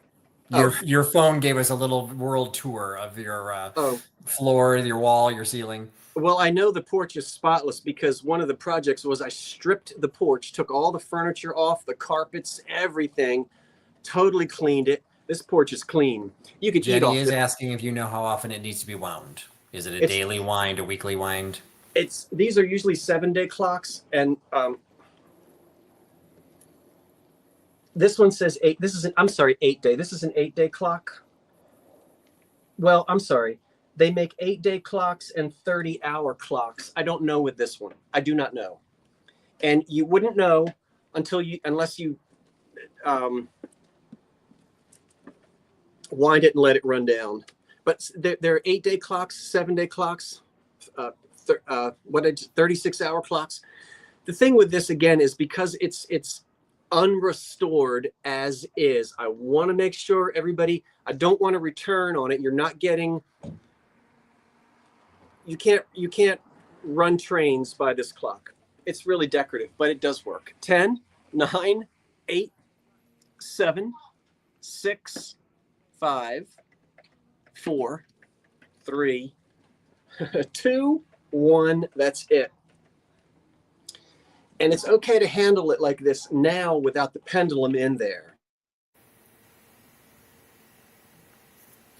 Oh, you only gave me 2 numbers. Okay, there we go. We got to stop. Okay, I think we're back again. I know it froze. Everybody calm down. Give it a second. All right, hold on. We got a little bit of a fight there at the last minute. Let me refresh. Just give it a second. It is a beautiful clock. All right. I originally had Jenny Mac after the stop, and then I refreshed, and now she's before the stop. So Jenny Mac gets it at 81. Sorry, Patsy. She tried again, 85, but that came after. Patsy didn't get it? No, Jenny Mac got it for $81. Okay. Jenny, thank you and congratulations. Patsy, I've got another one in the basement. It is just as beautiful as that one. I'll bring it to another sale. I don't know if it's running. I need to tinker with that one. But I do have another one down in the basement, which is just as beautiful as that one. Thank you, everyone. And thank you. Excuse me for the falling camera. Hey, Things happen. Live sales fun. Live TV, right? Absolutely. Fun and entertainment. You never know. Thank you. All right. We're doing a $15 start, 15. And this is my my ode to Memorial Day. So we've got a military lot. I don't know if Florida Golden Girl's still here. It, should have done it when I knew she was in the chat. But you get the entire lot for $1. This was in the preview, and I added one additional piece that I found since then. So I'm going to go through this relatively quickly. Got this great postcard from 1919. It's from the American YMCA, and you can see it was sent on June 3rd, 1919 from Germany. I unfortunately can't figure out what that says. And the address just says 3rd Army APO 746, June 19th. So it was sent to somebody in West Virginia. No exciting message, but a very cool World War One, because the war was over by 1919, a celebration of the Allies, their flags and flowers. Just an absolutely beautiful postcard. I then have 2 military matchbook covers. So this one is from the U.S. Naval Training Station, and for the U.S. Navy. And again, because it's a matchbook, there's a fold in it. These have been pressed. I got these as a collection. That's why they're like multi-directional, because once they were folded, they both face up. But this is my favorite one. It's got the USS Constitution Old Ironsides on it. It's from the Constitution Base, Boston, Massachusetts. And on the inside is going ashore, leave the station secrets behind. So probably wartime era of this matchbook. So you get both of those. You get a bicentennial patch, 1976. Still has the instructions on the back of how to iron this onto your t-shirt. So you get that. Far more contemporary. I think it was dated 1991. You get this little Democrat donkey decor, the little, what are these called? The honeycomb pop-up decorations. It's got the little tab at the bottom, but pristine new old stock condition. This is the item that I added. So this one I'm assuming is from World War II. It is a coupon or an advertisement in, I'm assuming France, because it looks like it's 2 francs to get your coat ironed. And it's got a little map for soldiers to be able, a map of the area, and to be able to get your clothes pressed. You've got the Army, Navy, Marine Corps insignia pocket reference guide. The supplement to the 1943, so we're in World War II era. Got great graphics on the back of the Army and Navy medals. And that's what's throughout the whole thing. It's all of the instructions. So if you saw someone walking down the street in a uniform and you saw these things, you could whip out your little pocket guide and know exactly what rank they were, the cavalry, officers, flying cadets, navigator, bombardier, the 1, 2, 3, and 4-star generals. So great little booklet that they gave. This is probably one of my favorites. Hints from Heloise, from the Air Force to Air Force wives, because why would they ever send it to Air Force men in wartime? This one, actually, I don't remember if this one specifically was wartime. I think this was actually the 70s. But back then, probably most of the Air Force were men. So this was definitely misogynistic, going straight to the women. Yeah, it's copyrighted 1974. But very cool hints from Heloise specifically for the Air Force. I do not know what these are from, but you can see there's these little gold foil stickers. Show your colors. Stick a patriotic seal on your letterheads, billheads, checks, envelopes, and parcels. Be American, 10 cents.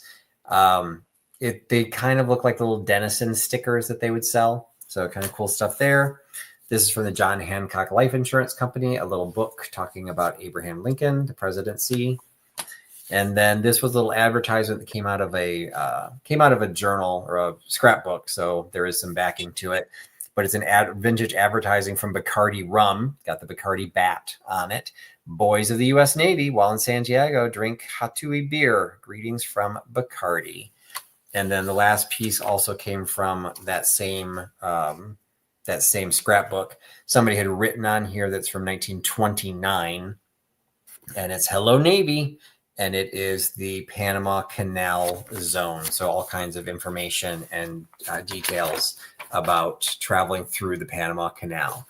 So this, again, has a little bit of glue and paper residue on the back, but it's all about that front piece. So all of my honor to the military, Navy, Bacardi Navy, President, patriotism, Air Force, Army, Navy, Marines, all troops in France,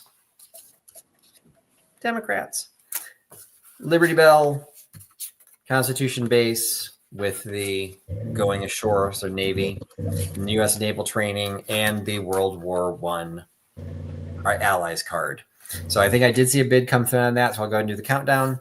10, 9, 8, 7, 6, 5, 4, 3, 2, 1, and stop. I hear Scott rumbling in the background. Yeah, that'll end in a second. Okay.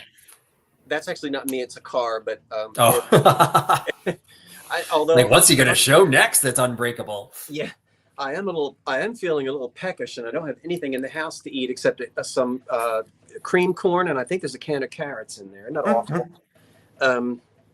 So we've got the stop in there for you. Boy, the clock is over there just because I took the. Did you do a refresh for me? Because I'm seeing a bid that looks like it came in after the stop, though. I'm hitting refresh, and Jennifer Miller came in after the stop. So okay, so Patsy M gets him for 24. Mm-hmm. Thank you, Patsy.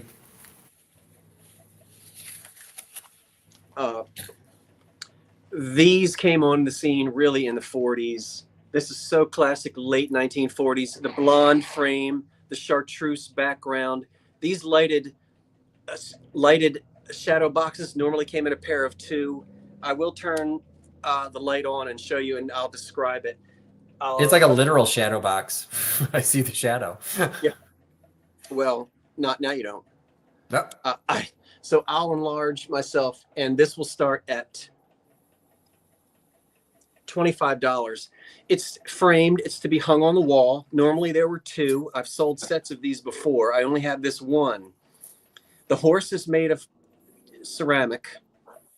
There's no glass on the front. There's not meant to be glass because his head is actually sticking out. You see? The elderly poodle starting strong. She wants 60. His head is actually sticking out. That's so cool. He is a beautiful, and this is a chain here. This actually came from your neck of the woods, Chicago, and I'll give you the original label that was on the back that fell off of it.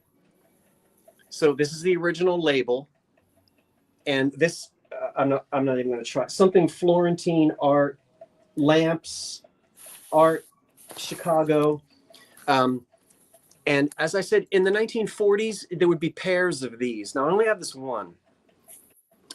The horse, which is pottery. He's mounted, and you've got a chartreuse, kind of a chartreuse burlap sort of background with a wonderful blonde frame. He does have a hook for hanging.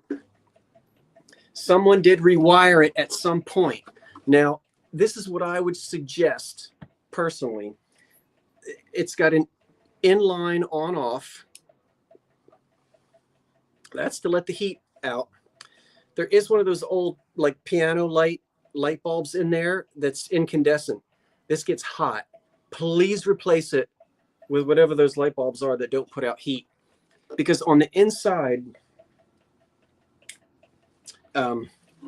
there's the light bulb down in there. You all know what I mean when I say a piano lamp light bulb. It's kind of, I can't really get you to see it, but you can put whatever light bulb you want in there. I would just be I'd be really careful and not have this on and then go out for dinner. I would be at home when this is lit. You know, this is from the late 40s. The hot light bulb has singed. You can't see it, but it has actually singed the back a little bit from the heat of the light bulb. So get yourself a light bulb that's not hot. Low wattage. This one is a little too bright, because all we really want is just ambient light that shines on the horse. Oodle's got you up to 75. There's no light at the top. That's the way it was made. You can see the horse sticking his little head out. And I've never seen the one like that. That is so cool. That little 3-dimensional light. That's so cool. I've never seen one. The ones that I've always had in the past, Patrick, have been glass and they're reverse painted. Okay, yeah. 2 ballerinas, 2 colonial people, 2 calypso people, whatever. But I've never actually had one that's 3-dimensional with a pottery horse. and he's Yeah. ceramic. Oh, it's pottery. Oh, that's awesome. I just assumed it was some kind of a plastic. No, he's ceramic. Oh, that's so cool. And he's And in such great condition. he's got a metal chain in his bit. Is that what you call that, a bit? I don't know. Yep. But he is pottery. He's definitely ceramic. And what can I say? I just love it.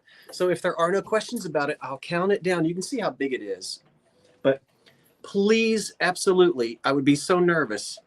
Again, a light Poodle bulb is chasing everyone away. She's taking it up to 85. A light bulb that's not too bright. Please get one that doesn't put out heat. And with something like this, I would be at home when I have it lit. I mean, it's not going to catch on fire. Obviously, it's been used since the 40s, but I don't know. That's just how I feel on it. 10, 9, 8, 7. And remember, you're going to be able to research the company that made it in Chicago. I didn't have a chance to. I was too busy. 10, 9, 8, 7, 6, 5, 4, 3, 2, 1. That's it. And there's no chips on the pottery on the horse. He's great. See? You got an equestrian friend?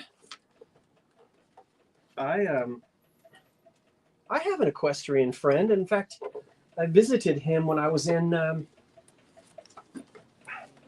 when I was messing around with that pig last summer in Kentucky. I haven't talked to him. I hope he's doing okay with all those storms. Oh, don't let me forget. That goes with it. I'll put that on the Navy hat. All right, Poodle successfully claimed it.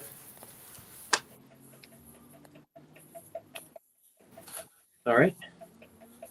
And that price was, I'm sorry, Patrick. Final one was 85. Thank you, Poodle. I hope you're doing well. We missed you for a while, but I see you're back again, and thank you.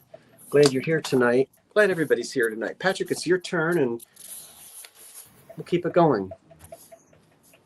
All right. Thank you, Poodle. Thank you, everybody who bid. We're looking for our vintage Girl Scout lovers. So this is a $12 start. Okay.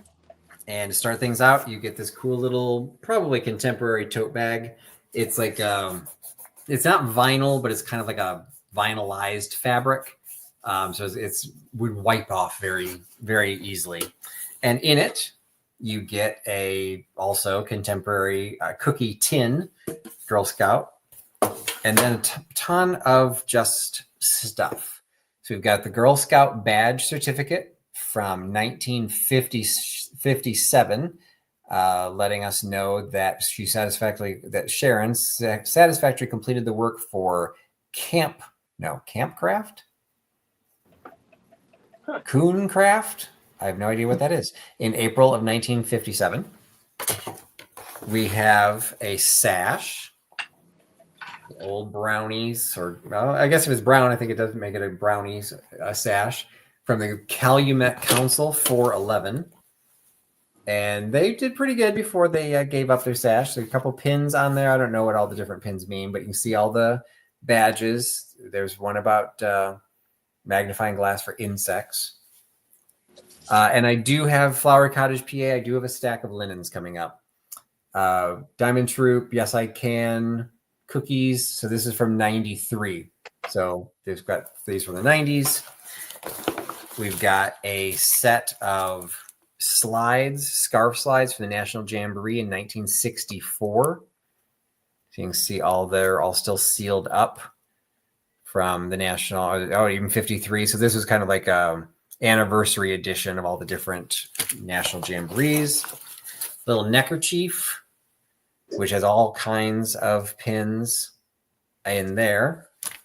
And the final item coming out of my Mary Poppins bag is a bag of tons of Girl Scout and Scouting pins. So you've got a Boy Scout slide, again, for the scarf. And then you've got the membership star. got a couple of the Girl Scout Eagle badges. You just get it all. So one of those cases where if you're a reseller, you got all kinds of fun stuff to be able to sell. Or if you just have a love of Girl Scouts, you have an instant collection. Watching it go through, I did not see anybody bidding on that. And since we've still have tons of other stuff, including the linen somebody just asked me about, I will go ahead and pass on that and send it back to you, Scott. I would like you to keep going, Patrick. Let's see your linens, please. Patrick, Okay. show us your linens, please. Okay. I've got 2 stacks of linens. I'll start with the better stack. So the first one is, okay, so I'm going to preface all of this. So I've got 2 stacks of linens. The first one, I showed this in my preview. It is a 40 by 40 square. It's a $10 start. A 40 by 40 square with the cross stitch blue floral pattern on there with the green stems. It's square with a scallop stitched border, and it has the blue panel in the middle. So it's empty in that very middle. And so you can still put a centerpiece in there without blocking any of the design. This one is in great condition, no holes, no stains, no marks or anything. And I have some other items. Scott surprised me, so I don't have them ready. I decided to put into that. I put that into my preview, but I wanted to add some other things to it. So I'm going to add the other perfect linens that I have. So I have a little handkerchief that is still in its original packaging. I don't recognize the brand on that. A little fingertip towel. You can see it's very small and long, but it's got this great cut work design at the end in perfect condition. A handkerchief with a little cut work design into the edge of that one as well. So you get all of this for one price. You get you get one gauze organza with machine stitched leaf pattern napkin. Not exactly sure what you do with an organza napkin, but you get one. You get a pair of linen napkins with a scalloped edge and cut work design on those as well. And I'm sorry, you get 2 of those organza. I thought I had a pair, but they're separated. And 2 of the handkerchiefs. So you get a pair of the blue trimmed handkerchief. So you get all of that for one money. These are all the linens that are in good condition with no issues. So these are $10 start. The other is a bigger stack of bigger pieces, but they all have some water stains, some rust stains, some food stains from storage that I'm going to sell. The entire stack will also be a $10 start. But these are the nice pieces. This is the good start. So a big tablecloth, and then handkerchiefs and napkins. And I don't see any bids coming in on this one. So I will stop that. And if anybody wants me to do the stained linens, I can do those next. Otherwise, I'll pass it back to you, Scott. Okay, I'll try to go quickly to give us time. It's an Art Deco wedding photograph. It's wonderful. It's hand tinted, and it starts at $30. It measures about 12 by 18. It's in its original frame. There's no date. We don't know who the folks are, but we know that it's from sometime circa the early 1930s. And I will show you how wonderful it is. That's amazing. That backdrop is so cool. Oh my gosh. Look at the backdrop. I mean, this is fantastic. So it looks like they're on the set of a Busby. Absolutely. That's exactly what I was thinking. Musical. And her headdress almost mirrors it. It's like a perfect edition. I mean, edition. I can just see all these like synchronized swimmers behind her doing some kind of like fan. And then you've got even down here, look at the deco. It's like, it's perfect. I mean, these, and I'm sorry that there's a glare. You can see it's large, about 12 by 18. It's in its frame, which is to be hung. And It's so 1930s. Now, I'm not keeping it because I have a set of grandparents who were married in the early 1930s. And that's more important to me. It's not deco. They're in my great grandfather's house in front of the fireplace, but I knew him and I knew that house. And so that's meaningful to me. This has no meaning to me other than it's perfect in terms of if you love deco. And I know people like to collect. Hold it still. Look at their faces. Somebody earlier said the bride and groom look like cousins. I don't know about that. Keeping the bloodlines pure. We'll go all the way down. You see the hand tinting?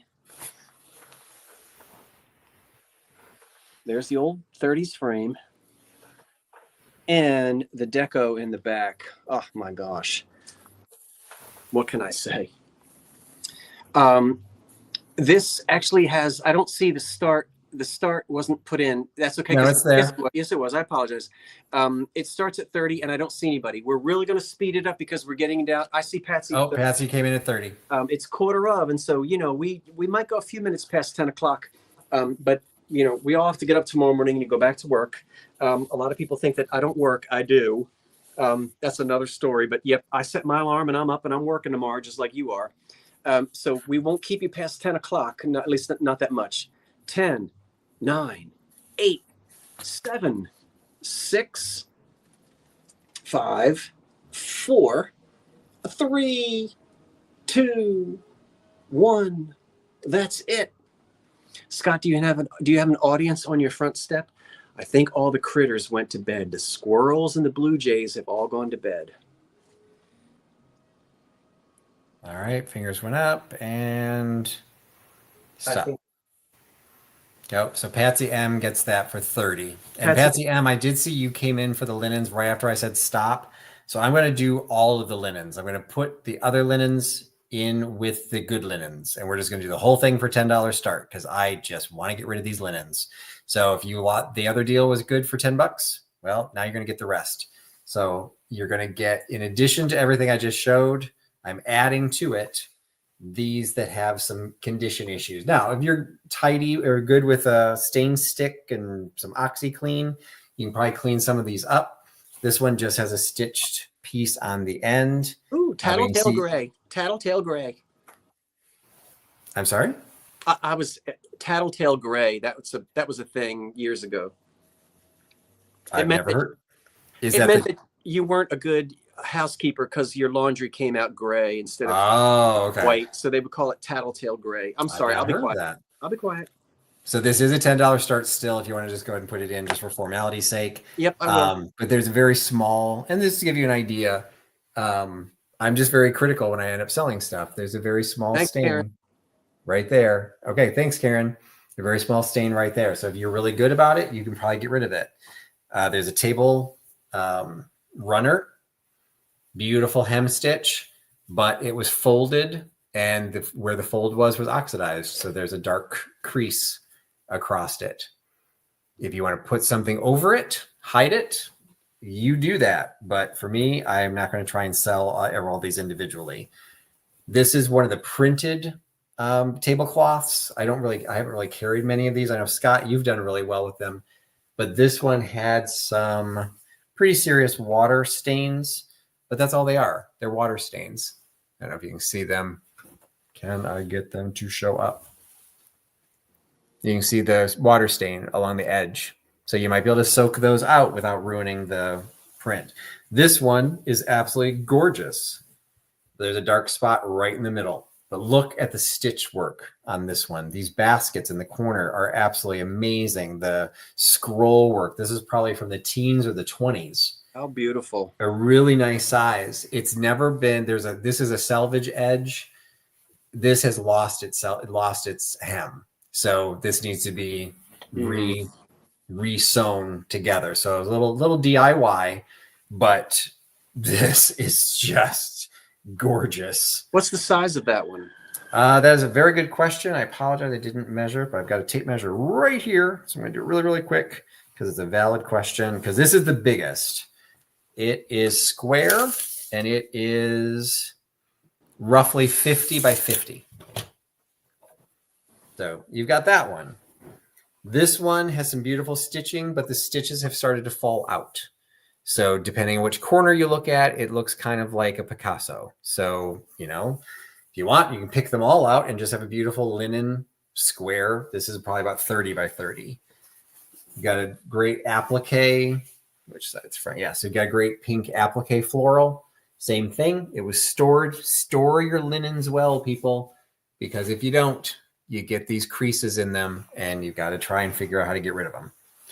I don't know what this was. I think it might have been a window dressing of some sort. It's just a weird shape, but you can see definitely it was stored. It got some water damage. So, but if the stitch work on this is amazing. It's like the red work but done in blue, and then but it's just a really weird shape. I don't know what it was. If it was cut from something. We've got a red cloth. Literally, the only problem with this is there was a hole right there. But that bothered me, so it went into the damaged pile. But in the corner, you've got a little basket of strawberries. You put something on the table, or you put a little piece of red card underneath underneath that hole. You'll never even see it. But it's not perfect, so it doesn't get sold into my booth. This one, again, some beautiful stitch work done to it. Actually showing you the back. So here's the front. Beautiful stitch work. Again, this one was not stored well. This one, I think, had food left on it when it got stored. So there's some food staining. If you're really good with the stain stick and OxyClean, you might be able to fix it. So that's all of that, plus this entire stack of the good stuff that had no damage or issue. All going. I did see some bids. Thank you. So we'll go ahead and count it down. 10, 9, 8, 7, 6, 5, 4, 3, 2, 1, and stop.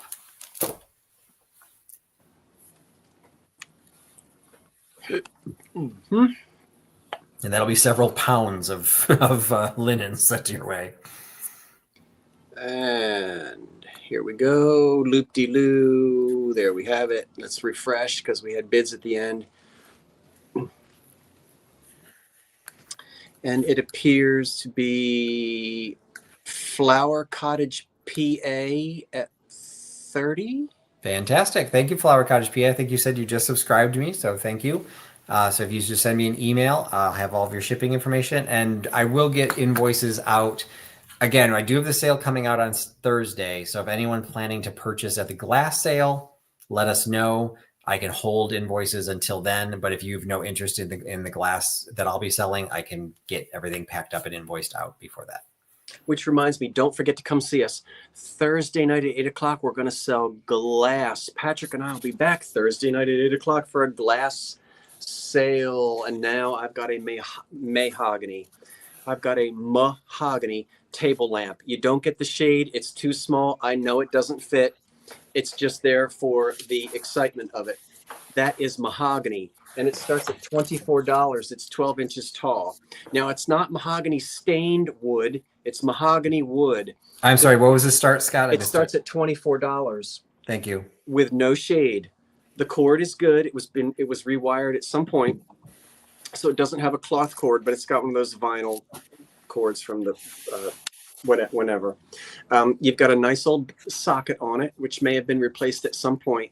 And this is the beautiful mahogany wood. My father taught me how to tell the difference between mahogany, walnut, oak, and so forth. And that's what this is. I'll turn it upside down and let you see there's that wonderful old black paper that's on the bottom. This goes way back. This is probably from about this could be anywhere from 1910 to 1920. Yeah, maybe as late as 1925. But I see a lot of these lamps in the catalogs. These small turned wooden lamps were very popular in the early part of the 20th century, the first 30 years or so of the 20th century. So we'll turn that back on and let you see that it is all solid mahogany. I don't put scratch cover. That's up to you. You guys decide. You know, I don't want it to look like it came from IKEA. So I'm happy with that. Not that there's anything wrong with anything that comes from IKEA. But if that bothers you, you could put some scratch cover on it. And of course you could put some pledge on it, some beeswax, but and it would shine right up. But it is mahogany. and it is a 12-inch tall accent lamp, table lamp. Your father taught you something. My father taught me my mother and father were wonderful teachers, but my mother taught me a lot about what she knew, and my father taught me a lot about what he knew. I don't see any interest in this. We're going to give it about 10 more seconds. Anybody interested at $24 on an antique lamp made of solid mahogany? I love these things. I sold one. Okay, Mary's got you started at 24. Oh, a bid came in. Okay, I appreciate that. Thank you, Mary.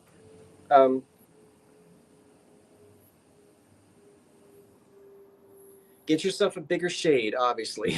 The shade's too small. But just a beautiful, there's nothing more charming in a home, I think, than lots of small accent lamps rather than some big whopping thing with a 190-watt light bulb on it. Oh my gosh. I love little 30-watt light bulbs all over the place. I don't know about you. 10, 9, 8, 7, 6, 5, 4, 3, 2, 1. That's it on the antique, because that's 100 years old, even a little bit more. Lamp. And oh, you only gave me one finger that time. Okay. And that's your stop. One finger? You didn't do a countdown. You just all of a sudden threw up one. Like, there it is. I didn't do the countdown? Well, no, you did, but you said it. But I'm watching in the picture. I'm not listening. I'm only watching. And you only held up to your one finger instead of your 3, 2, 1. It must be the holiday. Keeping me on my toes. You got Mary Scott at 24. Okay, Mary Scott at 24. Mary, thank you. Mary Scott at 24. Thank you so much, Mary. Thank you, Mary. All right, I'm going to crank through. This was also something I showed in my preview video. This is a $10 start, and it is probably 8-10 pounds worth of books. So I've been slowly taking my reference library to my booth, and I decided, you know what? These are unbreakable, so I'm going to make them available here. So for one money, you get your own Warman's Depression Glass Field Guide, 2nd edition. You get a book, Caring for Your Cherished Possessions. You get a paperback copy of Dinnerware of the 20th Century, the top 500 patterns. So you get color photographs and descriptions and what's available in each pattern. You get a hardcover copy of collectible glassware from the 40s, 50s, and 60s. This is one of those, the CB, the collector's books. Jenny's got us started at $10. Tons of pictures, tons of descriptions, tons of part numbers, SKUs, what's available. So this is all from the 40s, 50s, and 60s glassware. Then you also get a hardcover. This is one of the first reference guides I ever bought because one of the channels that I was watching was Jeffrey, and he was doing tons of stuff with Lefton. Like, I need to understand Lefton. So I bought the Lefton China book. Now I don't deal with Lefton at all. So it is a Lefton guide book with all what's important. It's got all the date marks in it, so you know how old some of your Lefton pieces are. Again, all color photography, all hardcover. And the best edition, in my opinion, a copy of Collecting Antique Pewter, What to Look For and What to Avoid, from Pewter, with a membership guide from the Pewter's Collectors Club of America, all still sealed, completely unopened, unused, fantastic hardcover collecting antique pewter. You get all of these for one money. And I see Jenny's got us started at $10. So it's getting to the top of the hour. I'm going to stop at 10, 9, 8, 7, 6, 5, 4, 3, 2, 1, and stop. And these will probably, even if I can't remember if Jenny bought anything else, but whoever gets them is probably going to go separate media mail, because sending that post office regular mail would cost a fortune because it is heavy.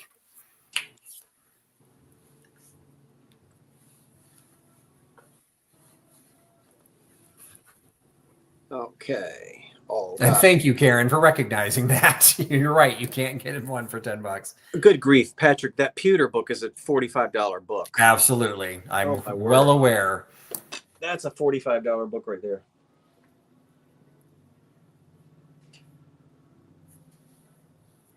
Okay, you can refresh for me. I Yeah. show that Jeffrey came in after the stop. Let's hit refresh, and I believe he did. And I believe he did. So it's Jenny Mac at 25. Sorry, Jeffrey. Thanks for trying. Thanks, Jenny. Patrick, while the camera is on you, do you want to bring in any unsold items? No. Okay. I'm good. I will very quickly say that I have this Argus camera that is what I tell you, that starts at $15. It is in its cowhide sleeve or whatever that thing is. There it is. I don't know anything about cameras. I'm guessing the 50s or the 60s. It starts at $15. This is going to be it for me. I had some magazines, but we'll bring them another time because we're right at 10 o'clock. But I did want to bring that back just to see if there's any interest. It will come out of there. And it's $15. We're looking for an opening bid of $15 on the collectible 1960. I guess it's 60s or 50s Argus camera. And if we have no bids on that, then we'll just bring Patrick back and you and I'll chat for a second. But again, $15 on that. And it does come out of there, but you got to unscrew that thing there to pull it. But it comes out. I'm going to close you back up. I see no bids on the camera, so we will put this down. And why don't we bid everyone farewell? Thank you so much for being here tonight, everybody, on Memorial Day. Yes. Now, are you going to tease us for I'm definitely going to do a tease because I want as many people to come to the sale on Thursday as possible because this is a collection that I liked, but I don't have space in my new place. Hold on for a second. If you're going to tease, I'm going to tease. You just stay right there and you do some teasing. I'll be right back. I've got a couple of things. I'm not sure I'm going to sell my entire collection. I'm going to be 100% honest with everyone here. It depends on how they sell. If I'm not getting reasonable prices for them, I'm not going to put them all up for sale. So we're going to see how the sale goes. This is going to be one of those cases, unlike tonight, where I'm just happy to get things out of my house. I will sell at any price. These are not going to be starting at a $10 start. So, yeah. But I will be starting with these Cambridge ones because, we're definitely going to be tempting. This is kid with kid. It is a kid holding a little goat. You can see the goat standing up on its feet and there's a little baby goat. It's called a kid. So it's kid with kid. Right. So this is in a peachy pink color, 10-hole flower frog. What you got? Is that silver mounted or is it just etched? It's just etched. That's a beautiful etching. There's no silver. It's a beautiful etch. This is a beautiful 1925 to 1930 American-made glass compote in a beautiful blue color. It's very difficult to tell who some of the makers are of this glass. I mean, you can just research forever and ever and ever. But I can tell you right now, it's the quality of the Payton City, that type, the nice glass of the 30s. It's a beautiful blue, not really cobalt, a little bit lighter than cobalt. And I would call this really, rather than jelly and jam, this would really be more like a candy dish. And it is just elegant and beautiful. And my lighting out here isn't very good. I guess I'll probably be back in at the dining room when I do the glass. So we're teasing you, everybody, because it's this Thursday. What I should have grabbed, because you and I've had this conversation, this is Draped Lady, and I've got two of these, but I also have Bashful Charlotte, and I have September Morn. And Patrick. And I have Arabella, and I have Andromeda. I have all of the different naked ladies. Wonderful. And they are all named, and I've got the documentation to back them all up. So for all of you people who are going to argue that, no, this is a Bashful Charlotte. No, it's not. No, it's not. And there's quite a difference between all of those that you just mentioned. And I love it that you're going to bring that type of scholarship to the sale Thursday night. I would expect nothing less from you, Patrick. And I do have one piece of blue. Yours is a beautiful cobalt blue. This is the only blue piece I have because where I put them in my window, my living room is all in burgundies. It's the blue doesn't show as out, but I have these for a purpose because one of them is later than the other, and you could tell by the base. So we are going to make sure we educate everyone as we go along as well. But yeah, so I'm not going to grab them all. They're all, I pulled them out of the window. It's kind of depressing, actually. Mostly I'll be selling the ones without the bowls solely because I don't want to ship the damn bowls. So those will probably end up in my booth and see what I can do. But most of these were up in a ledge without a bowl. They display far better and they're fantastic. And I'm going to be keeping some of them for my personal collection, but definitely thinning the herd. So these will all be for sale. And yes, KP, you're right. That is the hint. You will know which ones are later based on the base. Well, that's going to do it for tonight. I think that this was a lot of fun, and I want to thank everybody for being with us here on this holiday. I know that it was a day off for a lot of folks and a day of remembrance, and we're glad that you could end the day today with Patrick and me here. Don't forget, we will see you Thursday night. I know it's here at 8 o'clock, and it might also be streaming on Patrick's channel as well if we can figure out how to do that. Patrick, have a wonderful week. See you Thursday. You do as well. And again, thank you, everyone. Hope you had a great long holiday weekend and everyone back to work tomorrow for most of us anyway. So thanks for the time and everyone have a great night. Invoices from me tomorrow morning at some point. Thanks, everyone. As usual, thank you so much. Round of applause. Thank you, anyone who was moderating and helping out. I know that the folks with the wrench, we just can't do it without you. And you might not think that you're doing anything, but trust me, you're helping so much when you put little things in there that need to be placed in there. It just makes it go so smooth. So thank you to all of our wrenches. I hate to just call them wrenches. I hope you all, everyone that was new for tonight, thanks for joining us. And I hope you had some fun and maybe even learned something because that's really what Scott and I are all about. I learned something. Good night. Bye, everybody.